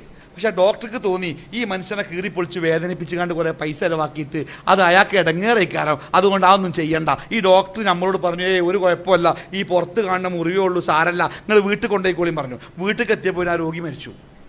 നമ്മൾ ആരെയാ കുറ്റം പറയാം? ആ രോഗിയുടെ അപകടത്തെക്കുറിച്ച് അറിയുന്ന ഡോക്ടർ ആ അപകടം ചികിത്സിക്കാത്തത് കൊണ്ടല്ലേ ആ അപകടം സംഭവിച്ചത്. അതുകൊണ്ട് സഹോദര, സമൂഹം ഒന്നിക്കണം. ശിർക്കും തൗഹീദും പറഞ്ഞാൽ ആൾക്കാർ ഭിന്നിക്കും. അതുകൊണ്ട് ഭിന്നിക്കുന്ന വർത്താനം പറയരുത്, നമുക്ക് ഒന്നിക്കുന്ന വർത്താനം പറയാ എന്ന് പറയുന്ന ആളുകളോട് നമുക്ക് പറയാനുള്ളത്, ശിർക്ക് മറച്ചു വെച്ചുകൊണ്ട് എന്ത് ഗുണം ഈ സമുദായത്തിന് കിട്ടിയാലും അത് ഗുണമല്ല, അത് ദോഷമാണ്, അതവനെ നരകത്തിന്റെ പടുകുഴിയിലെത്തിക്കും. അതുകൊണ്ട് ഈ സമൂഹത്തിന് നമുക്ക് എത്തിച്ചു കൊടുക്കാനുള്ള ഏറ്റവും പ്രധാനപ്പെട്ട ബാധ്യത വിശ്വാസപരമായ അവരുടെ തെറ്റുകളെ തിരുത്തുക എന്നത് തന്നെയാണ്. അതിൽ യാതൊരു വിട്ടുവീഴ്ച ഉണ്ടാവരുത്. പണ്ട് ഹുസൈൻ മടവൂരും അതേപോലെ അദ്ദേഹത്തിന് അനുയായികളും നമ്മുടെ പ്രസ്ഥാനത്ത് നിന്ന് ഇറങ്ങിപ്പോയപ്പോൾ നമുക്ക് ഭയങ്കര നഷ്ടമുണ്ടായി. ഒരു വലിയ തലമുറ പോയത്. പക്ഷേ നമുക്ക് എന്തേ അവരോട് ഒരു സന്ധിയാവാൻ കഴിയാതെ പോയത്? അവർ പറഞ്ഞു തൗഹീദ് ഇങ്ങനെ പറഞ്ഞാൽ ആൾക്കാർക്ക് നമ്മളോട് വെറുപ്പുണ്ടാകുകയാണ്, അതുകൊണ്ട് തൽക്കാലം തൗഹീദ് മെല്ലെ ഒന്ന് സൈഡാക്കിയിട്ട് നമുക്ക് സാമൂഹ്യക്ഷേമ പ്രവർത്തനങ്ങൾ നടത്തി ആൾക്കാരുടെ തൃപ്തിയൊക്കെ ഒന്ന് സമ്പാദിച്ച് കയ്യടിയൊക്കെ ഒന്ന് നേടിയാൽ പിന്നെ കാര്യം പറയാൻ എളുപ്പമായിക്കാരം, അതുകൊണ്ട് തൽക്കാലം തൗഹീദ് ഒന്ന് സ്ലോ ആക്കല്ലേ എന്ന് പറഞ്ഞപ്പോഴാണ് നമ്മൾ പറഞ്ഞത് അത് ഇസ്ലാമിൽ പാടില്ലാത്ത കാര്യമാണ് അത് എന്ന് പറഞ്ഞുകൊണ്ടാണ് അവരെ നമ്മൾ പിരിച്ചുവിട്ടത്. അപ്പം തൗഹീദിൻ്റെ കാര്യത്തിൽ ആളെ നോക്കി, മറ്റെന്തെങ്കിലും ബന്ധം നോക്കി, സുഹൃത്ത് ബന്ധങ്ങൾ നോക്കി, മറ്റെന്തെങ്കിലും ലാഭങ്ങൾ നോക്കി തൗഹീദിന്റെ മാർഗത്തിൽ നിന്ന് വ്യതിചലിക്കുന്ന ഒരു ദുരവസ്ഥ നമുക്കുണ്ടാവരുത് എന്ന് മാത്രമല്ല, നമ്മുടെ കൂട്ടത്തിൽ നിന്ന് തൗഹീദിൽ നിന്ന് വ്യതിചലിച്ച് പുറത്തുപോയ നമ്മുടെ പ്രിയപ്പെട്ട സഹോദരന്മാരെ കാര്യങ്ങൾ ബോധ്യപ്പെടുത്തി തിരിച്ചു വിളിച്ച് തൗഹീദിന്റെ വഴിയിലേക്ക് അവരെ എത്തിക്കുക എന്ന വലിയ ഉത്തരവാദിത്വം നമുക്ക് ഓരോരുത്തർക്കുമുണ്ട്. അത് നമ്മൾ മറക്കാതിരിക്കുകയും വേണം. ഇനി നമുക്ക് എന്താണ് തൗഹീദ് എന്ന് കൂടി മനസ്സിലാക്കേണ്ടതുണ്ട്. എന്താണ് സത്യത്തിൽ തൗഹീദ്? തൗഹീദ് എന്ന് പറഞ്ഞാൽ എന്താണ്? ഇത് മനസ്സിലാക്കാൻ പണ്ഡിതന്മാർ നമുക്ക് പഠിപ്പിച്ചു തന്നത് സൂറത്തു മറിയമിലെ 65-ാമത്തെ ആയത്ത്. തൗഹീദ് വളരെ ലളിതമായി മനസ്സിലാക്കാൻ സഹായിക്കുന്ന ഒരു ആയത്താണ് സൂറത്തു മറിയമിലെ 65-ാമത്തെ ആയത്ത്. ചെറിയൊരായത്താണ്. ആയത്ത് ഇപ്രകാരമാണ്: റബ്ബുസ്സമാവാതി വൽ അർളി വമാ ബൈനഹുമാ റബ്ബുസ്സമാവാതി വൽ അർളി വമാ ബൈനഹുമാ ഫഅ്ബുദുഹു വസ്തബിർ ലിഇബാദതിഹി ഹൽ തഅലമു ലഹു സമീയാ. ഇതാണ് ആയത്ത്. നിങ്ങൾ വീട്ടിൽ പോയിട്ട് അമാനി മൗലവിയുടെ മറ്റൊക്കെ തഫ്സീർ ഉണ്ടെങ്കിൽ ഒന്ന് മറിച്ചു നോക്കുക. സൂറത്തു മറിയമിലെ 65-ാമത്തെ ആയത്ത്. എന്താ അർത്ഥം എന്ന് പറയുന്നത്? റബ്ബുസ്സമാവാതി വൽ അർളി, ആകാശങ്ങളുടെയും ഭൂമിയുടെയും റബ്ബ്, രക്ഷിതാവ്. വമാ ബൈനഹുമാ, അവക്കിടയിലുള്ള സകല വസ്തുക്കളുടെയും രക്ഷിതാവ്.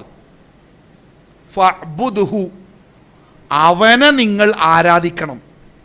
വസ്തബിർ ലിഇബാദതിഹി, അവനുള്ള ഇബാദത്തിൽ ക്ഷമയോടുകൂടി നിങ്ങൾ ഉറച്ചു നിൽക്കുകയും വേണം.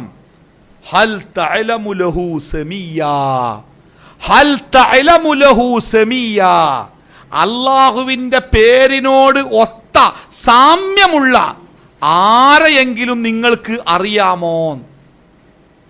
അപ്പൊ നിങ്ങൾ ചോദിക്കും, ഈ ആയത്തിൽ ഇപ്പം എന്താ തൗഹീദ്? എനിക്കൊന്നും മനസ്സിലായില്ലല്ലോ. പറഞ്ഞുതരാ. തൗഹീദിനെ നമുക്ക് ശരിക്കും മനസ്സിലാക്കാൻ 3 കോളങ്ങളിൽ ഇങ്ങോട്ട് എഴുതാം. ഒന്ന്, തൗഹീദുർ റുബൂബിയ്യത്ത് എന്ന് പറയും. തൗഹീദുർ റുബൂബിയ്യത്ത് എന്ന് പറഞ്ഞാൽ സൃഷ്ടിപ്പ്, സംരക്ഷണം, പരിപാലനം, ഇതൊക്കെ നിർവഹിക്കുന്നത് അല്ലാഹു മാത്രമാണ്. ഈ വിഷയത്തിൽ അല്ലാഹുവിന് പങ്കുകാരോ സഹായികളോ ഇല്ല.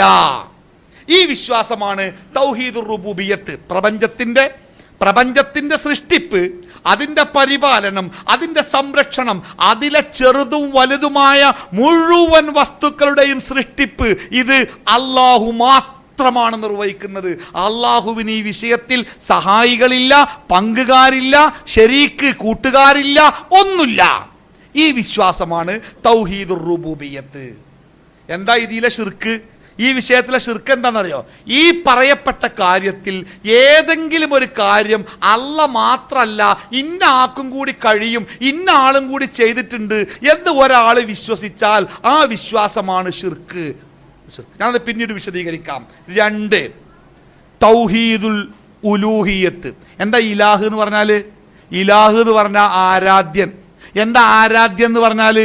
ആരെയാണോ നമ്മൾ ആരാധിക്കുന്നത് അവനാണ് ആരാധ്യൻ. ഒരാളെ ആരാധിച്ചാൽ ആ ആളാണ്. ഞാനിപ്പോൾ മാതാമൃതാനന്ദമയിയെ ആരാധിച്ചാൽ എൻ്റെ ഇലാഹാണ് മാതാമൃതാനന്ദമയി. ഞാനൊരു മരത്തിനെ ആരാധിച്ചാൽ എൻ്റെ ഇലാഹ മരാണ്. ഞാനൊരു കല്ലിനെ ആരാധിച്ചാൽ എൻ്റെ ഇലാഹ കല്ലാണ്. ഞാനൊരു ഖബറിനെ ആരാധിച്ചാൽ എൻ്റെ ഇലാഹ ഖബറാണ്. അതാണ് ഇലാഹ്. അപ്പൊ തൗഹീദുൽ ഉലൂഹിയത്ത് എന്ന് പറഞ്ഞാൽ ആരാധനകളുടെ അവകാശിയായി അല്ലാഹു മാത്രം മാത്രമേ ഉള്ളൂ. ആരാധനയുടെ സ്വഭാവമുള്ള ഏതൊരു കാര്യവും അള്ളാഹുവിന് മാത്രമേ ഞാൻ ചെയ്യുള്ളൂ, ചെയ്യാൻ പാടുള്ളൂ. ഇതാണ് തൗഹീദുൽ ഉലൂഹിയത്ത്. അപ്പൊ എന്താണ് ആരാധന? ഇൻഷാ അല്ലാഹ് ഞാൻ പറഞ്ഞുതരാം എന്താണ് ആരാധന എന്നുള്ളത്. അപ്പൊ ആരാധനക്ക് അവകാശിയായി അള്ളാഹു മാത്രമേ ഉള്ളൂ. അത് തൗഹീദുൽ ഉലൂഹിയത്ത്. മൂന്നാമത്തേത് ഹൽ തഅലമു ലഹു സമീയ. അള്ളാഹുവിന്റെ പേരൊത്ത ആരെയെങ്കിലും കുറിച്ച് നിങ്ങൾക്കറിയാമോന്നാ. ഒരു കൺഫ്യൂഷൻ അല്ലേ കേട്ടപ്പോ? എന്താ പറഞ്ഞ് മനസ്സിലായില്ലല്ലോ. അള്ളാഹ്ക്ക് പേരുകളുണ്ട്. എത്ര പേരുണ്ട്? 99 പേര് ഉണ്ട്. അതിൻ്റെ പിന്നെ 99 അല്ലാതെ നബി പഠിപ്പിച്ച പേരുകൾ വേറെ ഉണ്ട്. കുറേ പേരുണ്ട് അള്ളാഹ്ക്ക്. എന്താണ് അള്ളാഹിൻ്റെ പേരുകളുടെ പ്രത്യേകത? അള്ളാഹുവിൻ്റെ പേര് എന്ന് പറഞ്ഞാൽ അത് നമ്മളെ പേരുമായിരിക്കല്ല. എനിക്കെൻ്റെ ബാപ്പ ചെറുപ്പത്തിലിട്ട പേര് ഷാക്കിർ എന്നാ. ഷാക്കിർ എന്ന് പറഞ്ഞാൽ എനിക്ക് അതിൻ്റെ അർത്ഥം നന്ദിയുള്ളവനാ. ഞാൻ നന്ദിയുള്ളവനാണോ അല്ലേ നോക്കിയിട്ടാണോ എൻ്റെ ബാപ്പ എനിക്ക് പേരിട്ട്? അല്ലല്ലോ, പേരങ്ങോട്ട് ഇടല്ല. പണ്ട് നാട്ടിലൊരു ആചാര്യുണ്ടായിരുന്നു, പ്രമാണിയായ ആചാര്യ വന്നിട്ട് ഉസ്താദിനോട് പറഞ്ഞത്രേ, എൻ്റെ കുട്ടിക്ക് നല്ല ഒരു പേരിടണം, ആ പേര് പോലെ തന്നെ ആവണം ഓൻ്റെ വലിപ്പത്തിലും, അതിന് പറ്റിയൊരു പേരാടിൻ്റെ. അപ്പം അന്നൊക്കെ കാളിയന്മാർക്ക് ആജിയന്മാരെ പേടിയാണ്. കാരണം ആജിയന്മാരെ ഔദാര്യത്തിലാണ് കാളിയന്മാരെ ജീവിക്കുക. അപ്പം മൂല്യർ കുറേ ആലോചിച്ച് എന്താ ഈ ആചാര്യ കുട്ടിക്ക് പേരിടുക. അവസാനം മൂല്യർ പറഞ്ഞ്, ആചാര്യ ഇപ്പം തൽക്കാലം നമുക്ക് അബു നിടുക. വലിപ്പത്തിൽ തല തിരിഞ്ഞു പോകുകയാണെങ്കിൽ നമുക്ക് അബൂജാൽ നാക്കാം, നന്നാവുകയാണെങ്കിൽ അബൂക്കർ നാക്കാറുണ്ട്. കാരണം നമ്മൾ പേരിടുന്ന കാലത്ത് ഈ കുട്ടി എന്താവും ആർക്കറിയാം. ഞാനൊക്കെ പഠിക്കുന്ന കാലത്ത് എൻ്റെ കൂടെ ഒരു കുട്ടിയുടെ പേര് കബീർ എന്നാ. കബീർ അർത്ഥങ്ങൾക്ക് അറിയാലോ. കബീർ പറഞ്ഞാൽ ഒത്ര വലിപ്പമുള്ളൂ. സ്കൂളിലെ ഏറ്റവും വലിയ വിപ്ലവ പ്രസ്ഥാനത്തിൻ്റെ ആളാണ്. എന്നിട്ട് ഈ സമരമൊക്കെ ഉണ്ടെങ്കിൽ ഒരൊറ്റ സമരം ഒഴിവാക്കൂലവും പോകും. അപ്പം ഞങ്ങൾ തമാശക്ക് പറയും, കബീറെ വെറുതെ പോണ്ട, പോലീസിനോട് മന്ത്രി പറഞ്ഞ മുട്ടുംകാലിന് വെടിയേക്കാനാ. ആൾക്കാരെ മുട്ടുംകാലിന് വെടിയേക്കുമ്പോൾ എൻ്റെ മൊട്ടത്തലക്ക് പാകയിക്കാരെ, അതുകൊണ്ട് പോണ്ടാറിയും. ആളത്ര വലിപ്പമുള്ളതിനും. പക്ഷേ ഓന് ബാപ്പ പേരിട്ട് കബീർ എന്ന് പേരിട്ടപ്പോൾ ആ ബാപ്പക്ക് അറിയായിരുന്നോ എൻ്റെ കുട്ടി വളരൂല, വളർച്ചപ്പെടാൻ നിൽക്കുന്ന ബാപ്പക്ക് അറിയില്ലേനി. അതായത് നമ്മളെ പേരും നമ്മളും തമ്മിൽ യാതൊരു ബന്ധമല്ല, ഒരു ബന്ധമല്ല അല്ലേ. മനോഹരൻ എന്ന് പേരുള്ള ചില ആൾക്കാരെ കണ്ടാൽ പിന്നെ ഓൻ്റെ മുഖത്തേക്ക് നോക്കിയാൽ നിലത്ത് തുപ്പാൻ തോന്നൂല, അത്ര മനോഹരനേക്കാറുള്ളൂ അല്ലേ. അങ്ങനെയൊക്കെ ഉണ്ടാവാറുണ്ട്. എന്നാൽ അള്ളാഹുവിൻ്റെ പേരുകളുടെ പ്രത്യേകത, അള്ളാഹുവിൻ്റെ ഓരോ പേരും അള്ളാഹുവിൻ്റെ സവിശേഷതയാണ്, അള്ളാഹുവിൻ്റെ കഴിവാണ്. ഉദാഹരണമായി അള്ളാഹു അലീമാണ്. എന്താ അലീം പറഞ്ഞാൽ? എല്ലാം അറിയുന്നവൻ. എല്ലാം അറിയുന്നവൻ എന്ന പേര് അള്ളാഹ്ക്ക് ചൊറുക്കിനിട്ട പേരല്ല. അത് അള്ളാഹുവിൻ്റെ ഒരു പ്രത്യേകതയാണ്, അള്ളാഹുവിൻ്റെ ഒരു സവിശേഷതയാണ്, അള്ളാഹുവിൻ്റെ ഒരു വിശേഷണമാണ്, അള്ളാഹുവിൻ്റെ ഒരു സിഫത്താണ്. വിശേഷണത്തിനാണ് സിഫത്ത് അറിയാം. അഥവാ അള്ളാഹു എല്ലാം അറിയുക എന്ന ഒരു ഗുണം അള്ളാഹുവിനുള്ളത് കൊണ്ട് അള്ളാഹുവിന് എല്ലാം അറിയുന്നവൻ എന്ന ഒരു പേരുണ്ടായി. അള്ളാഹു സമീഅാണ്. എന്താ സമീഅ എന്ന് പറഞ്ഞാൽ? എല്ലാം കേൾക്കുന്നവൻ. അതിങ്ങനെ വിളിക്കാൻ ചൊറുക്കുള്ള ഒരു പേരിട്ടതാ സമീഅ എന്ന് അല്ല. അള്ളാഹ് എല്ലാം കേൾക്കുന്നവനാ, അതുകൊണ്ട് അള്ളാഹ്ക്ക് സമീഅ എന്നുള്ള പേരുണ്ടായത്. അള്ളാഹ് ബസീറാണ്. എന്താ ബസീർ പറഞ്ഞാൽ? എല്ലാം കാണുന്നവൻ. എങ്ങനെയാണ് ആ പേരിട്ടത്? ചൊറുക്കിനിട്ടതാ? അല്ല, അള്ളാഹു എല്ലാം കാണുന്നവനാണ്. അപ്പൊ അള്ളാഹുവിൻ്റെ പേരുകൾ അള്ളാഹുവിൻ്റെ സവിശേഷതകളാണ്, അള്ളാഹുവിൻ്റെ ഗുണങ്ങളാണ്, അള്ളാഹുവിൻ്റെ വിശേഷണങ്ങളാണ്. അപ്പൊ ഇവിടുത്തെ പ്രശ്നം എന്താ പറയുക? ഹൽ തഅലമു ലഹു സമീയ. അള്ളാഹുവിൻ്റെ ഈ പേരിന് അള്ളാഹു അവകാശപ്പെട്ടതുപോലെ ആ പേരിന് അവകാശപ്പെട്ട വേറെ ആരെയെങ്കിലും നിനക്കറിയാമോന്നാ. അതാ മൂന്നാമത്തെ തൗഹീദ്. അഥവാ അള്ളാഹുവിൻ്റെ പേര്, അള്ളാഹുവിൻ്റെ വിശേഷണങ്ങൾ, അള്ളാഹുവിൻ്റെ കഴിവ് അള്ളാഹുവിന് മാത്രം അവകാശപ്പെട്ടതാണ്. അള്ളാഹ് പറഞ്ഞു, മനുഷ്യൻ്റെ ഹൃദയത്തിലുള്ളത് അറിയുന്നവൻ അള്ളാഹു മാത്രമാണെന്നാ. അത് അള്ളാഹുവിൻ്റെ ഒരു വിശേഷണമാണ്. എന്താണത്? ഹൃദയത്തിലുള്ളത് അറിയുന്നവൻ. അത് അള്ളാഹിൻ്റെ ഒരു വിശേഷണമാണ്. അത് അള്ളാഹ്ക്ക് മാത്രമേ അറിയൂ എന്ന് വിശ്വസിക്കണം. കുപ്പിയകത്തുള്ള വസ്തുവിനെ പോലെ കാണും ഞാൻ നിങ്ങളുടെ കൽബകം എന്നോവർ എന്ന് മുഹീദ്ദീൻ ശൈഖിനെ കുറിച്ച് ഓവറായിട്ട് ആരോ എഴുതിയത്. നമ്മളെങ്ങാനും വിശ്വസിച്ചാൽ അള്ളാഹ്ക്ക് മാത്രം അറിയും എന്ന് അള്ളാഹു പറഞ്ഞ മനുഷ്യൻ്റെ ഹൃദയത്തിലുള്ള കാര്യങ്ങൾ അറിയുക എന്ന കഴിവ്, വിശേഷണം മുഹീദ്ദീൻ ശൈഖിന് കൂടി ഉണ്ട് എന്ന് ഒരാൾ വിശ്വസിച്ചാൽ അതെന്തായി? അത് ശിർക്കായി. അവിടെയാണ് നാരിയ സ്വലാത്ത് ശിർക്കായത്. മഴ പെയ്യിക്കുന്നവൻ അള്ളാഹുവാണ് എന്ന് വിശ്വസിക്കേണ്ട ഒരു മുസ്ലിം അല്ല, മഴ പെയ്യിക്കുന്നത് മുഹമ്മദ് നബിയാണ് എന്ന് വിശ്വസിക്കുമ്പോൾ അത് പച്ച ശിർക്കായി. പാപങ്ങൾ പൊറുക്കുന്നവൻ അള്ളാഹുവാണ്. ലാ യഗ്ഫിറുദ്ദുനൂബ ഇല്ലല്ലാഹ്, പാപങ്ങൾ പൊറുക്കുന്നവനായി അല്ലാഹു അല്ലാതെ മറ്റാരുമില്ല. അതുകൊണ്ട് അല്ലാഹു ഗഫ്ഫാറാണ്, പാപങ്ങൾ പൊറുക്കുന്നവനാണ്. ആ അല്ലാഹ്ക്ക് പകരം ഇർതകബ്തു അലൽ ഖതാ ഗൈറ അസ്രിൻ വഅദദ് ലക അഷ്കൂ ഫീഹി യാ സയ്യിദി ഖൈറൻ നബി, മുഹമ്മദ് നബിയെ എമ്പാടും തെറ്റ് ഞാൻ ചെയ്തു പോയി, ഞാനിതാ അങ്ങയോട് പരാതിപ്പെടുന്നു, പൊറുക്കണം നബിയെ എന്ന് ഞാൻ പറയുമ്പോൾ അള്ളാഹുവിന് മാത്രം വകവെച്ചു കൊടുക്കേണ്ട ഒരു സവിശേഷത അള്ളാഹുവിൻ്റെ ഒരു സൃഷ്ടിക്ക് വകവെച്ചു കൊടുക്കുന്നു. അതെന്താകുന്നു? അത് ശിർക്കാകുന്നു. അപ്പൊ തൗഹീദ് നിങ്ങൾക്ക് വ്യക്തമായി മനസ്സിലായി എന്ന് ഞാൻ വിചാരിക്കുന്നു. തൗഹീദിനെ 3 കോളങ്ങളിലേക്ക് മാറ്റി എഴുതാം. ഒന്ന്, പ്രപഞ്ചത്തിന്റെ സൃഷ്ടിപ്പ്, പ്രപഞ്ചത്തിന്റെ പരിപാലനം, പ്രപഞ്ചത്തിന്റെ മുഴുവൻ കാര്യങ്ങളും നിർവഹിക്കുന്നത് അല്ലാഹു മാത്രമാണ്. ഈ വിഷയത്തിൽ അല്ലാഹുവിന് യാതൊരു പങ്കുകാരുമില്ല, സഹായികളുമില്ല, ശരീക്കില്ല, കൂട്ടുകാരില്ല എന്ന വിശ്വാസം. ഈ വിശ്വാസത്തിൻ്റെ പ്രത്യേകത എന്താ? നിങ്ങൾ ലോകത്ത് ഈ വിശ്വാസം പഠിപ്പിക്കാൻ വേണ്ടി പ്രവാചകന്മാർ വരേണ്ടി വന്നിട്ടില്ല എന്നാ. എങ്ങനെ?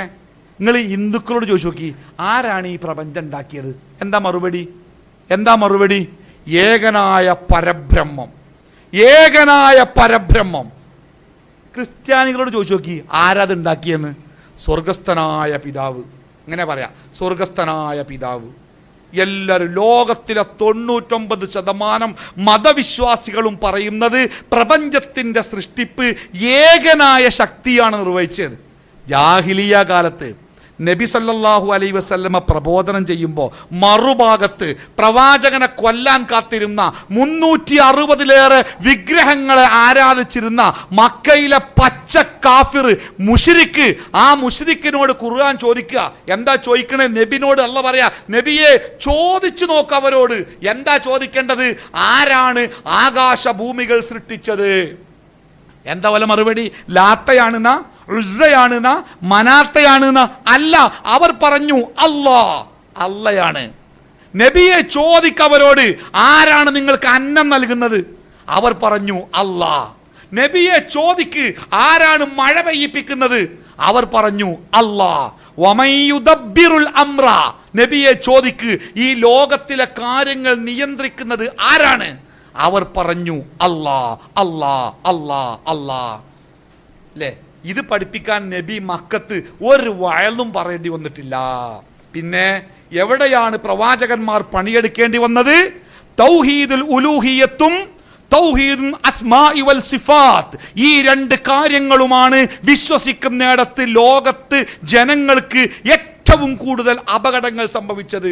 അള്ളാഹുവിന് മാത്രം ചെയ്യേണ്ട ഇബാദത്തുകൾ അവർ അള്ളാഹു അല്ലാത്തവർക്ക് സമർപ്പിച്ചു. അപ്പൊ സ്വാഭാവികമായിട്ടും സദസ്സിനുണ്ടായേക്കാവുന്ന ഒരു സംശയമുണ്ട്, എന്താണ് ഈ ഇബാദത്ത് എന്ന് പറഞ്ഞാൽ? മലയാളത്തിൽ നമ്മൾ പറയല് ആരാധന എന്നാണ്. എന്താണ് ആരാധന?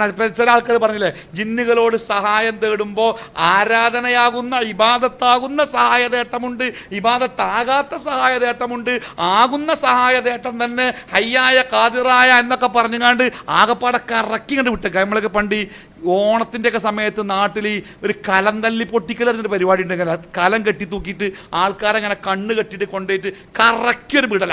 എവിടെയാ പിന്നെ അടിക്കേണ്ടത്? അവിടെ ഇവിടെ ഒക്കെ കൊണ്ടുപോയി അടിക്കും. അത് കാണാൻ ഭയങ്കര രസമാണ്. അങ്ങനെ കുറേ ഇങ്ങോട്ട് തത്വശാസ്ത്രം പറഞ്ഞാണ്ട് കറക്കി ഇങ്ങോട്ട് വിട്ടേക്കുക ആൾക്കാരെ. എവിടെ നിൽക്കേണ്ട എന്താന്ന് പറയാൻ കഴിയാത്ത ഒരു ദുരവസ്ഥയിൽ എത്തിപ്പെട്ടേക്കുക. അള്ളാഹു കാത്ത് രക്ഷിക്കട്ടെ. അപ്പോൾ ഇവിടെ വിഷയം എന്താ നിങ്ങൾ, ഇവിടെ ഈ ഇബാദത്ത് എന്ന് പറഞ്ഞാൽ എന്താണ്? നബി സല്ലല്ലാഹു അലൈഹി വസല്ലമ ലളിതമായ ഭാഷയിൽ നമുക്കത് പഠിപ്പിച്ചു. അദ്ദുആഉ ഹുവൽ ഇബാദ. അദ്ദുആഉ ഹുവൽ ഇബാദ, പ്രാർത്ഥന അതാണ് ഇബാദത്ത്. ഏത് വിഷയത്തിൽ പ്രാർത്ഥനയുണ്ടോ ആ വിഷയം ഇബാദത്താണ്. അത് ഇബാദത്താണ്. പ്രാർത്ഥന ഉണ്ടോ അത് ഇബാദത്താണ്. അപ്പം നിങ്ങൾ അടുത്ത ചോദ്യം, പ്രാർത്ഥന എന്താണെന്ന് കൂടി ഒന്ന് പറഞ്ഞുതരുമോ? എന്താണ് ഈ പ്രാർത്ഥന? ദുആ, പ്രാർത്ഥന പറഞ്ഞാൽ എന്താണ്? പ്രാർത്ഥന എന്ന് പറഞ്ഞാൽ അത് നമുക്ക് ഏറ്റവും വ്യക്തമായി മനസ്സിലാക്കി തന്നിട്ടുണ്ട് നമ്മുടെ പൂർവ്വസൂരികളായ പണ്ട് ഉമർ മൗലവി മുതൽ കണ്ണൂർ അബൂബക്കർ മൗലവി വരെയുള്ള അബ്ദുറഹ്മാൻ മൗലവി വരെയുള്ള നമ്മുടെ കുഞ്ഞീദ് മദനൊക്കെ ആ വിഷയം കണ്ട് പറഞ്ഞത് ഒറ്റയടിക്ക് മനസ്സിലാവും. എൻ്റെ വീടിൻ്റെ മുറ്റത്ത് 20 മീറ്റർ അകലെ ഒരു കിണറുണ്ട്. ആ കിണറിന് ആൾമറയൊന്നുമില്ല, മതിലൊന്നുമില്ല. ഞാനിങ്ങനെ വീട്ടിൽ നിന്ന് നോക്കിയപ്പോണ്ട് എൻ്റെ കുട്ടി ഇങ്ങനെ മുട്ടുത്തിങ്ങാണ്ട് ആ കിണറിൻ്റെ പാളത്തുമെത്തി അടുത്ത കയ്യൻ കുത്തിയാ കെട്ടുക. ഞാനിങ്ങോട്ടൊരു ഒച്ചട്ട് എൻ്റെ ഭാര്യ എൻ്റെ അമ്മയൊക്കെ പാടെ ഓടി വന്ന് ഞാൻ പറഞ്ഞ് പടച്ചോനെ എൻ്റെ കുട്ടിനെ രക്ഷിക്കണേ പറഞ്ഞു. എൻ്റെ ഭാര്യ പറഞ്ഞ് ബദ്രീങ്ങളെ എൻ്റെ കുട്ടിനെ കാക്കണേ പറഞ്ഞു. എൻ്റെ അമ്മ നോക്കിയപ്പോണ്ട് അതിൻ്റെ തൊട്ടടുത്ത പറമ്പിൽ എൻ്റെ അയലോക്കത്തെ രാമൻകുട്ടിയേട്ടൻ കൈക്കോട്ട് കുത്തണ്, രാമൻകുട്ടിയേട്ടാ എൻ്റെ കുട്ടിനെ രക്ഷിക്കണേ എന്ന് പറഞ്ഞു. മൂന്നാളും പറഞ്ഞ ഒരേ ടോണിലാ. ഞാൻ പറഞ്ഞ പടച്ചോനെ എൻ്റെ കുട്ടിനെ കാക്കണേ രക്ഷിക്കണേ. എൻ്റെ ഭാര്യ പറഞ്ഞു ബദ്രീങ്ങളെ എൻ്റെ കുട്ടിനെ രക്ഷിക്കണേ. എൻ്റെ അമ്മ പറഞ്ഞു രാമൻകുട്ടിയേട്ടാ രക്ഷിക്കണേ. ഈ 3 വിളിയിലേ 2 വിളി ദുആണ്, പ്രാർത്ഥനയാണ്. ഒരു വിളി ദുആ അല്ല, അത് പ്രാർത്ഥന അല്ല. ഏതാ പ്രാർത്ഥന അല്ലാത്ത വിളിങ്ങളെന്ന് പറഞ്ഞാണി? രാമൻകുട്ടിയേട്ടനെ വിളിച്ച്. മറ്റത് 2 എന്തുകൊണ്ടാണ് രാമൻകുട്ടിയേട്ടനെ വിളിച്ച് പ്രാർത്ഥനയാകാഞ്ഞ്? എൻ്റെ അമ്മ ഞാനിപ്പോൾ എൻ്റെ പെണ്ണുങ്ങളെ ബദ്രീങ്ങളെ രക്ഷിക്കണേന്ന് പറഞ്ഞപ്പോൾ ബദ്രീങ്ങൾ എങ്ങനെ രക്ഷിക്കുന്ന എൻ്റെ പെണ്ണുങ്ങൾ വിചാരിച്ച് 314 ആൾക്കാർ മാനത്ത് നിന്നിട്ട് ഇറങ്ങി വന്നുകാണ്ട് ഓലിങ്ങനെ കുട്ടിനെ കൈ പിടിച്ചുകാണ്ട് എടുത്തുകാണ്ട് പെരി കൊടുന്നാക്കുന്ന വിചാരിച്ച് അല്ല. അഭൗതികമായ രൂപത്തിൽ അഭൗതികമായ ശക്തി കൊണ്ട് ബദ്രീങ്ങൾ എൻ്റെ കുട്ടിയെ ഏതോ ഒരു രൂപത്തിൽ സഹായിക്കും എന്ന വിശ്വാസത്തോടെ വിളിച്ചപ്പോഴാണ് അത് പ്രാർത്ഥനയായത്. പടച്ചോനെ എൻ്റെ കുട്ടിയെ രക്ഷിക്കണമെന്ന് പറഞ്ഞപ്പോഴും എൻ്റെ മനസ്സിലും ആ അഭൗതിക ശക്തിയിൽ പ്രതീക്ഷയർപ്പിച്ചുകൊണ്ടാണ് വിളി. എന്നാൽ രാമൻകുട്ടിയെന്ന് വിളിച്ചപ്പോൾ രാമൻകുട്ടി അവിടെ ഉണ്ട്, ആ രാമൻകുട്ടി പിടിച്ചു കൊണ്ടുവന്നുള്ള വിചാരത്തിലാണ് വിളിച്ചത്. അത് ശിർക്കായില്ല അല്ലേ? ഇവിടെയാണ് നമ്മുടെ ഈ ജിന്നിനെ വിളിച്ചാൽ അത് ശിർക്കാകുമല്ലോ. ഒരു ജിന്ന് ഇവിടെ ഉണ്ടോ എന്നറിയാൻ ഈ ദുന്യാവിൽ എന്തെങ്കിലും ഒരു മാനദണ്ഡം ഉണ്ടോ? എൻ്റെ അടുത്തൊരു ജിന്നുണ്ടോ അല്ലേ എന്നറിയാൻ എന്തെങ്കിലും ഒരു മാനദണ്ഡം ഉണ്ടോ? ഒരു മാനദണ്ഡമല്ല. അള്ളാഹു വഹയ്യ മുഖേന നബിക്ക് ഇങ്ങോട്ട് പറഞ്ഞു കൊടുക്കുക, നബിയെ എൻ്റെ അടുത്തൊരു ജിന്നുണ്ട് കേട്ടോ എന്ന് പറഞ്ഞാൽ അറിയാന്നല്ലാതെ ഒരു ജിന്നിൻ്റെ സാന്നിധ്യം അറിയാൻ ഒരു മാനദണ്ഡവും ഇസ്ലാം പഠിപ്പിച്ചിട്ടില്ല. ഇത് വലിയൊരു അപകടകരമായ വസ്തുതയാണ്. പണ്ടൊക്കെ എൻ്റെ നാട്ടിൽ നിലമ്പൂർ കുറച്ച് ഉള്ളിൽ ഒരു പള്ളിയുണ്ട്, പഴയ പള്ളിയാണ്, ഖബർസ്ഥാന് നടുവൂര് വലിയൊരു പള്ളിയാണ്. ആ പള്ളിയിൽ യശാനിസ്കാരം കഴിഞ്ഞാൽ പിന്നെ ഒരാളും പോവില്ല. എന്താ നിങ്ങൾ അവിടെ ഇങ്ങനെ പോയാൽ ഇങ്ങനെ തട്ടും പുറത്തു കൂടെയൊക്കെ ഇങ്ങനെ ചവിട്ടി നടക്കണ ഒച്ച കേൾക്കുന്ന ജിന്നുകളെ, അതുകൊണ്ട് ആരും അങ്ങോട്ട് പോകില്ല ഇനി. പക്ഷേ നമ്മളെ മുജാഹിദ് പ്രസ്ഥാനത്തിൻ്റെ ആദ്യകാലത്തെ നമ്മളെ മദ്രസകളിലൊക്കെ പഠിച്ച കുട്ടികൾ ഞങ്ങളൊക്കെ ധൈര്യത്തോടെ കയറി ചെന്നു. എന്താ അവിടെ അറിയാം, അങ്ങനെ ഒരു ജിന്നുണ്ടെങ്കിൽ കാണട്ടെ. പക്ഷേ ഒരു ചവിട്ടും കേട്ടില്ല, ഒരു ഒച്ചയും കേട്ടില്ല, നമ്മൾ ജിന്നുകളെ കണ്ടില്ല. അത് മുജാഹിദ് പ്രസ്ഥാനം ഉണ്ടാക്കിയെടുത്ത ഒരു വിശ്വാസപരമായ സ്ഥൈര്യമായിരുന്നു. ഇപ്പോഴത്തെ അവസ്ഥ എന്താ? നിങ്ങൾ ഇപ്പം നമ്മളെ മെഡിക്കൽ കോളേജിൽ പഠിക്കുന്ന MSMൻ്റെ കുട്ടികൾ നടന്നു പോകുമ്പോഴേ വൈക്കുന്ന ഒരു പെരിച്ചായി അങ്ങോട്ട് ചാടിയാലേ ആദ്യത്തെ ഫോണ് പെരിന്തൽമണ്ണക്ക പോവുക. അതെ, വലതുഭാഗത്തേക്കാ ചാടിയത്, അത് പേര് ജിന്നയിക്കാരുടെ ചോദിക്കാം. എന്നിട്ടേ പിന്നെ വേറെ എന്തെങ്കിലും ആലോചിക്കുള്ളൂ. നിങ്ങൾ വിശ്വാസപരമായിട്ടുണ്ടായ ഒരു അപകടത്തിൻ്റെ വലുപ്പം നിങ്ങളൊന്ന് മനസ്സിലാക്കണം. എവിടെ എത്തി സമൂഹം? ഇത്രയും കാലം നമ്മൾ പടുത്തുയർത്തിയ തൗഹീദിൻ്റെ ആ ഉറച്ച ആ പർവ്വതത്തിനെ തകർത്തെറിയാൻ എത്ര എളുപ്പം സാധിച്ചു. ചില വികലമായ വാദങ്ങൾ പേടിയല്ലപ്പോൾ. ഇപ്പോൾ ഒരു കുട്ടി ബോധം കെട്ട് വീണാൽ നമ്മളൊക്കെ വേഗം ആശുപത്രിക്ക് കൊണ്ടുപോകുക അല്ലേ? എന്നാൽ ഒരു കുട്ടി ബോധം കെട്ടാലേ ഇഫ്സുറഹ്മാൻ വിളിക്കുന്ന ഒരു തലമുറ നമ്മുടെ നാട്ടിലുണ്ടായി. ഒന്നും അറിയാത്ത മണ്ടന്മാരല്ല, IITയിലും അതേപോലെ ഉന്നത പാഠശാലയിൽ പഠിക്കുന്ന കുട്ടികൾ വരെ പേടിച്ചു. എന്തേത്?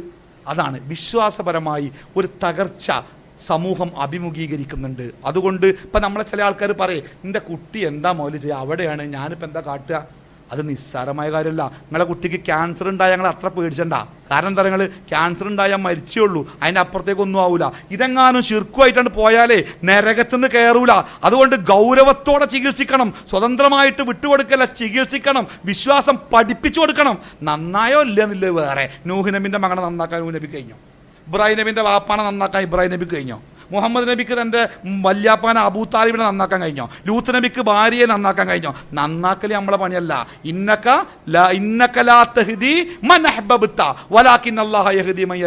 മുഹമ്മദ് നബിയെ, നീ ഇഷ്ടപ്പെടുന്ന ഒരാളെ നന്നാക്കാൻ നിനക്ക് കഴിയില്ല, നന്നാക്കൽ പടച്ചോനാ. പക്ഷെ നമ്മൾ ശ്രമിക്കണം. നമ്മുടെ ജീവന്റെ, നമ്മുടെ ചോരയുടെ ഭാഗമായ നമ്മുടെ കുട്ടി നരകത്തിന്റെ പടുകുഴിയിലേക്ക് പോകുന്നത് ഒരു നിസ്സംഗതയോടുകൂടി, എന്താ കാട്ടുക, ഓല അങ്ങനെ ആയില്ലേ എന്ന് പറഞ്ഞുകൊണ്ട് നിസ്സംഗതയോടുകൂടി നോക്കി നിൽക്കാൻ നമുക്ക് കഴിയരുത്. നമ്മൾ അവിടെ ആദർശത്തിന്റെ വഴിയിൽ, വിശ്വാസത്തിന്റെ വഴിയിൽ നമ്മൾ കരുത്ത് കാണിക്കേണ്ടതുണ്ട്, അല്ലേ? അപ്പോൾ വിശ്വാസം, ആരാധന എന്ന് പറഞ്ഞാൽ ഇപ്പം നമ്മൾ പിന്നെ ചുരങ്ങനെ ഇറങ്ങി വരിക, ബസ്സിൻ്റെ ബ്രേക്കാണ് പോയി. അപ്പം അങ്ങനെ ബസ്സിനുള്ളത് വിളിക്കുകയാണ്, ബദരീങ്ങളെ കാക്കണേ, കർത്താവേ രക്ഷിക്കണേ, ഗുരുവായൂരപ്പ കാക്കണേ, അങ്ങനെയൊക്കെ വിളിക്കുന്നുണ്ട്. അപ്പം നോക്കുമ്പോൾ റോഡിൻ്റെ പക്കത്ത് കുറേ ആൾക്കാർ പണിയിരിക്കുന്നു, PWDൻ്റെ പണിക്കാർ, ജനങ്ങളെ ഇതാ രക്ഷിക്കണേ എന്ന് വിളിച്ചു പറഞ്ഞു. ആ വിളി പ്രാർത്ഥനയല്ല, അത് ആൾക്കാർ വല്ല കല്ലോ മുട്ടിയോ വലിച്ചിട്ട് കണ്ട് ബസ് നിർത്തി രക്ഷപ്പെടുത്തുന്ന കരുതി വിളിച്ചാണ്. അത് പ്രാർത്ഥനയല്ല, മറ്റേ വിളിയൊക്കെ പ്രാർത്ഥനയാണ്. അപ്പം പ്രാർത്ഥന എന്ന് പറഞ്ഞാൽ അങ്ങനെയാണ്. അതായത് ഒരു ദിവ്യമായ, ഇപ്പം ഞാൻ ഉദാഹരണം പറയാം. ഇപ്പം നമ്മൾ ഒരു അസുഖം വന്നപ്പോൾ ആരോ പറഞ്ഞു, സത്യസായി ബാബൻ്റെ പുട്ടപർത്തി ചെന്നാൽ നല്ല ഹൈടെക് ആശുപത്രി ഉണ്ട്, നല്ല ആശുപത്രിയാണ്, എല്ലാ ചികിത്സയുണ്ട്, അവിടെ പോയിക്കോളി എന്ന് പറഞ്ഞു. നമ്മൾ പുട്ടപർത്തിക്ക് പോകാൻ തീരുമാനിച്ചു. വല്ല തെറ്റുണ്ടോ? ഒരു തെറ്റുമില്ല. മരുന്ന് കുടിച്ച് രോഗം മാറിപ്പോരാ. പോണ വൈക്ക് ഒരാൾ പറഞ്ഞു, പിന്നെ സത്യസായി ബാബക്ക് ഭയങ്കര ദൈവമാണ്, അദ്ദേഹത്തിന് ഭയങ്കര കഴിവുണ്ട്, അദ്ദേഹം രോഗം മാറ്റും, അദ്ദേഹത്തിന് ഭയങ്കര അമാനുഷികമായ കഴിവുണ്ട്, ആ കഴിവിൽ വിശ്വസിച്ച് പോയാൽ നിങ്ങളുടെ രോഗം മാറുമെന്ന് വിചാരിച്ചിട്ട് ഞാൻ ആ സത്യസായി ബാബ രോഗം സുഖപ്പെടുത്തുന്നത് പോയാലോ? ആ പോക്ക് എന്താ നിങ്ങൾ? ആ പോക്ക് ശിർക്ക, അല്ലേ?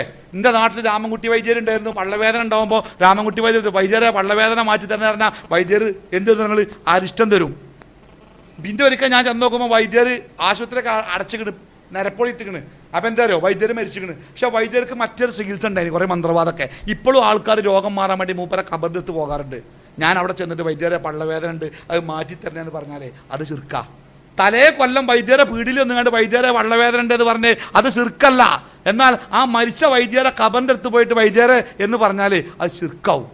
അപ്പോൾ ഒരു കാര്യത്തിൽ ഷിർക്കിലേക്ക് എവിടെയാണ് തിരിയുക, എവിടെയാണ് തൗഹീദ് നിൽക്കുക എന്നുള്ളത് അതിൻ്റെ അതിർത്തി ശരിക്ക് പഠിക്കണം.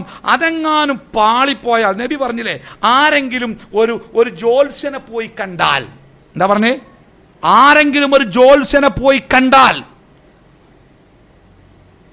അവൻ്റെ 40 ദിവസത്തെ നമസ്കാരങ്ങൾ പോയി സ്വീകരിക്കൂലാന്ന്. കണ്ടാല്, സംസാരിച്ചാല്. ഇനി ഓം പറയുന്നത് വിശ്വസിച്ചാലോ വഖദ് കഫറ ബിമാ ഉൻസില അലാ മുഹമ്മദിൻ, മുഹമ്മദ് നബിക്ക് ഇറക്കിയ ഈ ദീനിൽ അവൻ അവിശ്വസിച്ചു. എന്തായാലും അർത്ഥം, മുഹമ്മദ് നബിക്ക് ഇറക്കിയ ദീനിൽ എന്താ പറയുന്നത് നിങ്ങൾ? ഗൈബ് ആർക്ക് മാത്രമേ അറിയുള്ളൂ? അള്ളാഹ്ക്കേ അറിയുള്ളൂ. അത് ജോത്സ്യനും കൂടി അറിയുന്ന വിശ്വസിച്ചാൽ എന്തായി? ഓൻ കാഫിറായിനാ. അപ്പം നമ്മളൊക്കെ ശ്രദ്ധിക്കേണ്ട കാര്യം എന്താ നിങ്ങൾ?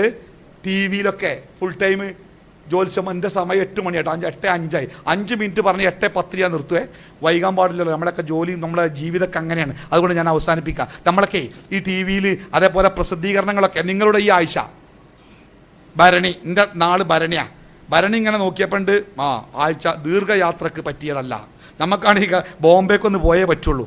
നമ്മൾ ചെന്നുകാട് എന്താ പോണോ പോണ്ടേ ഇടങ്ങേറ്, അവസാനം പോക്ക് ക്യാൻസലാക്കി. എന്താ നിങ്ങൾ എന്തിനാ ഇപ്പോൾ വെറുതെ റിസ്ക് എടുക്കണത്? അഥവാ വല്ലതും പറ്റുകയാണെങ്കിലോ, അല്ലേ? വിശ്വാസം ഉറപ്പില്ലാത്ത അവസ്ഥ, വിശ്വാസം ഉറപ്പില്ല. അത് തൗഹീദില്ലായിട്ടാണ്. തൗഹീദില്ലോൻ എന്താ നിങ്ങൾ?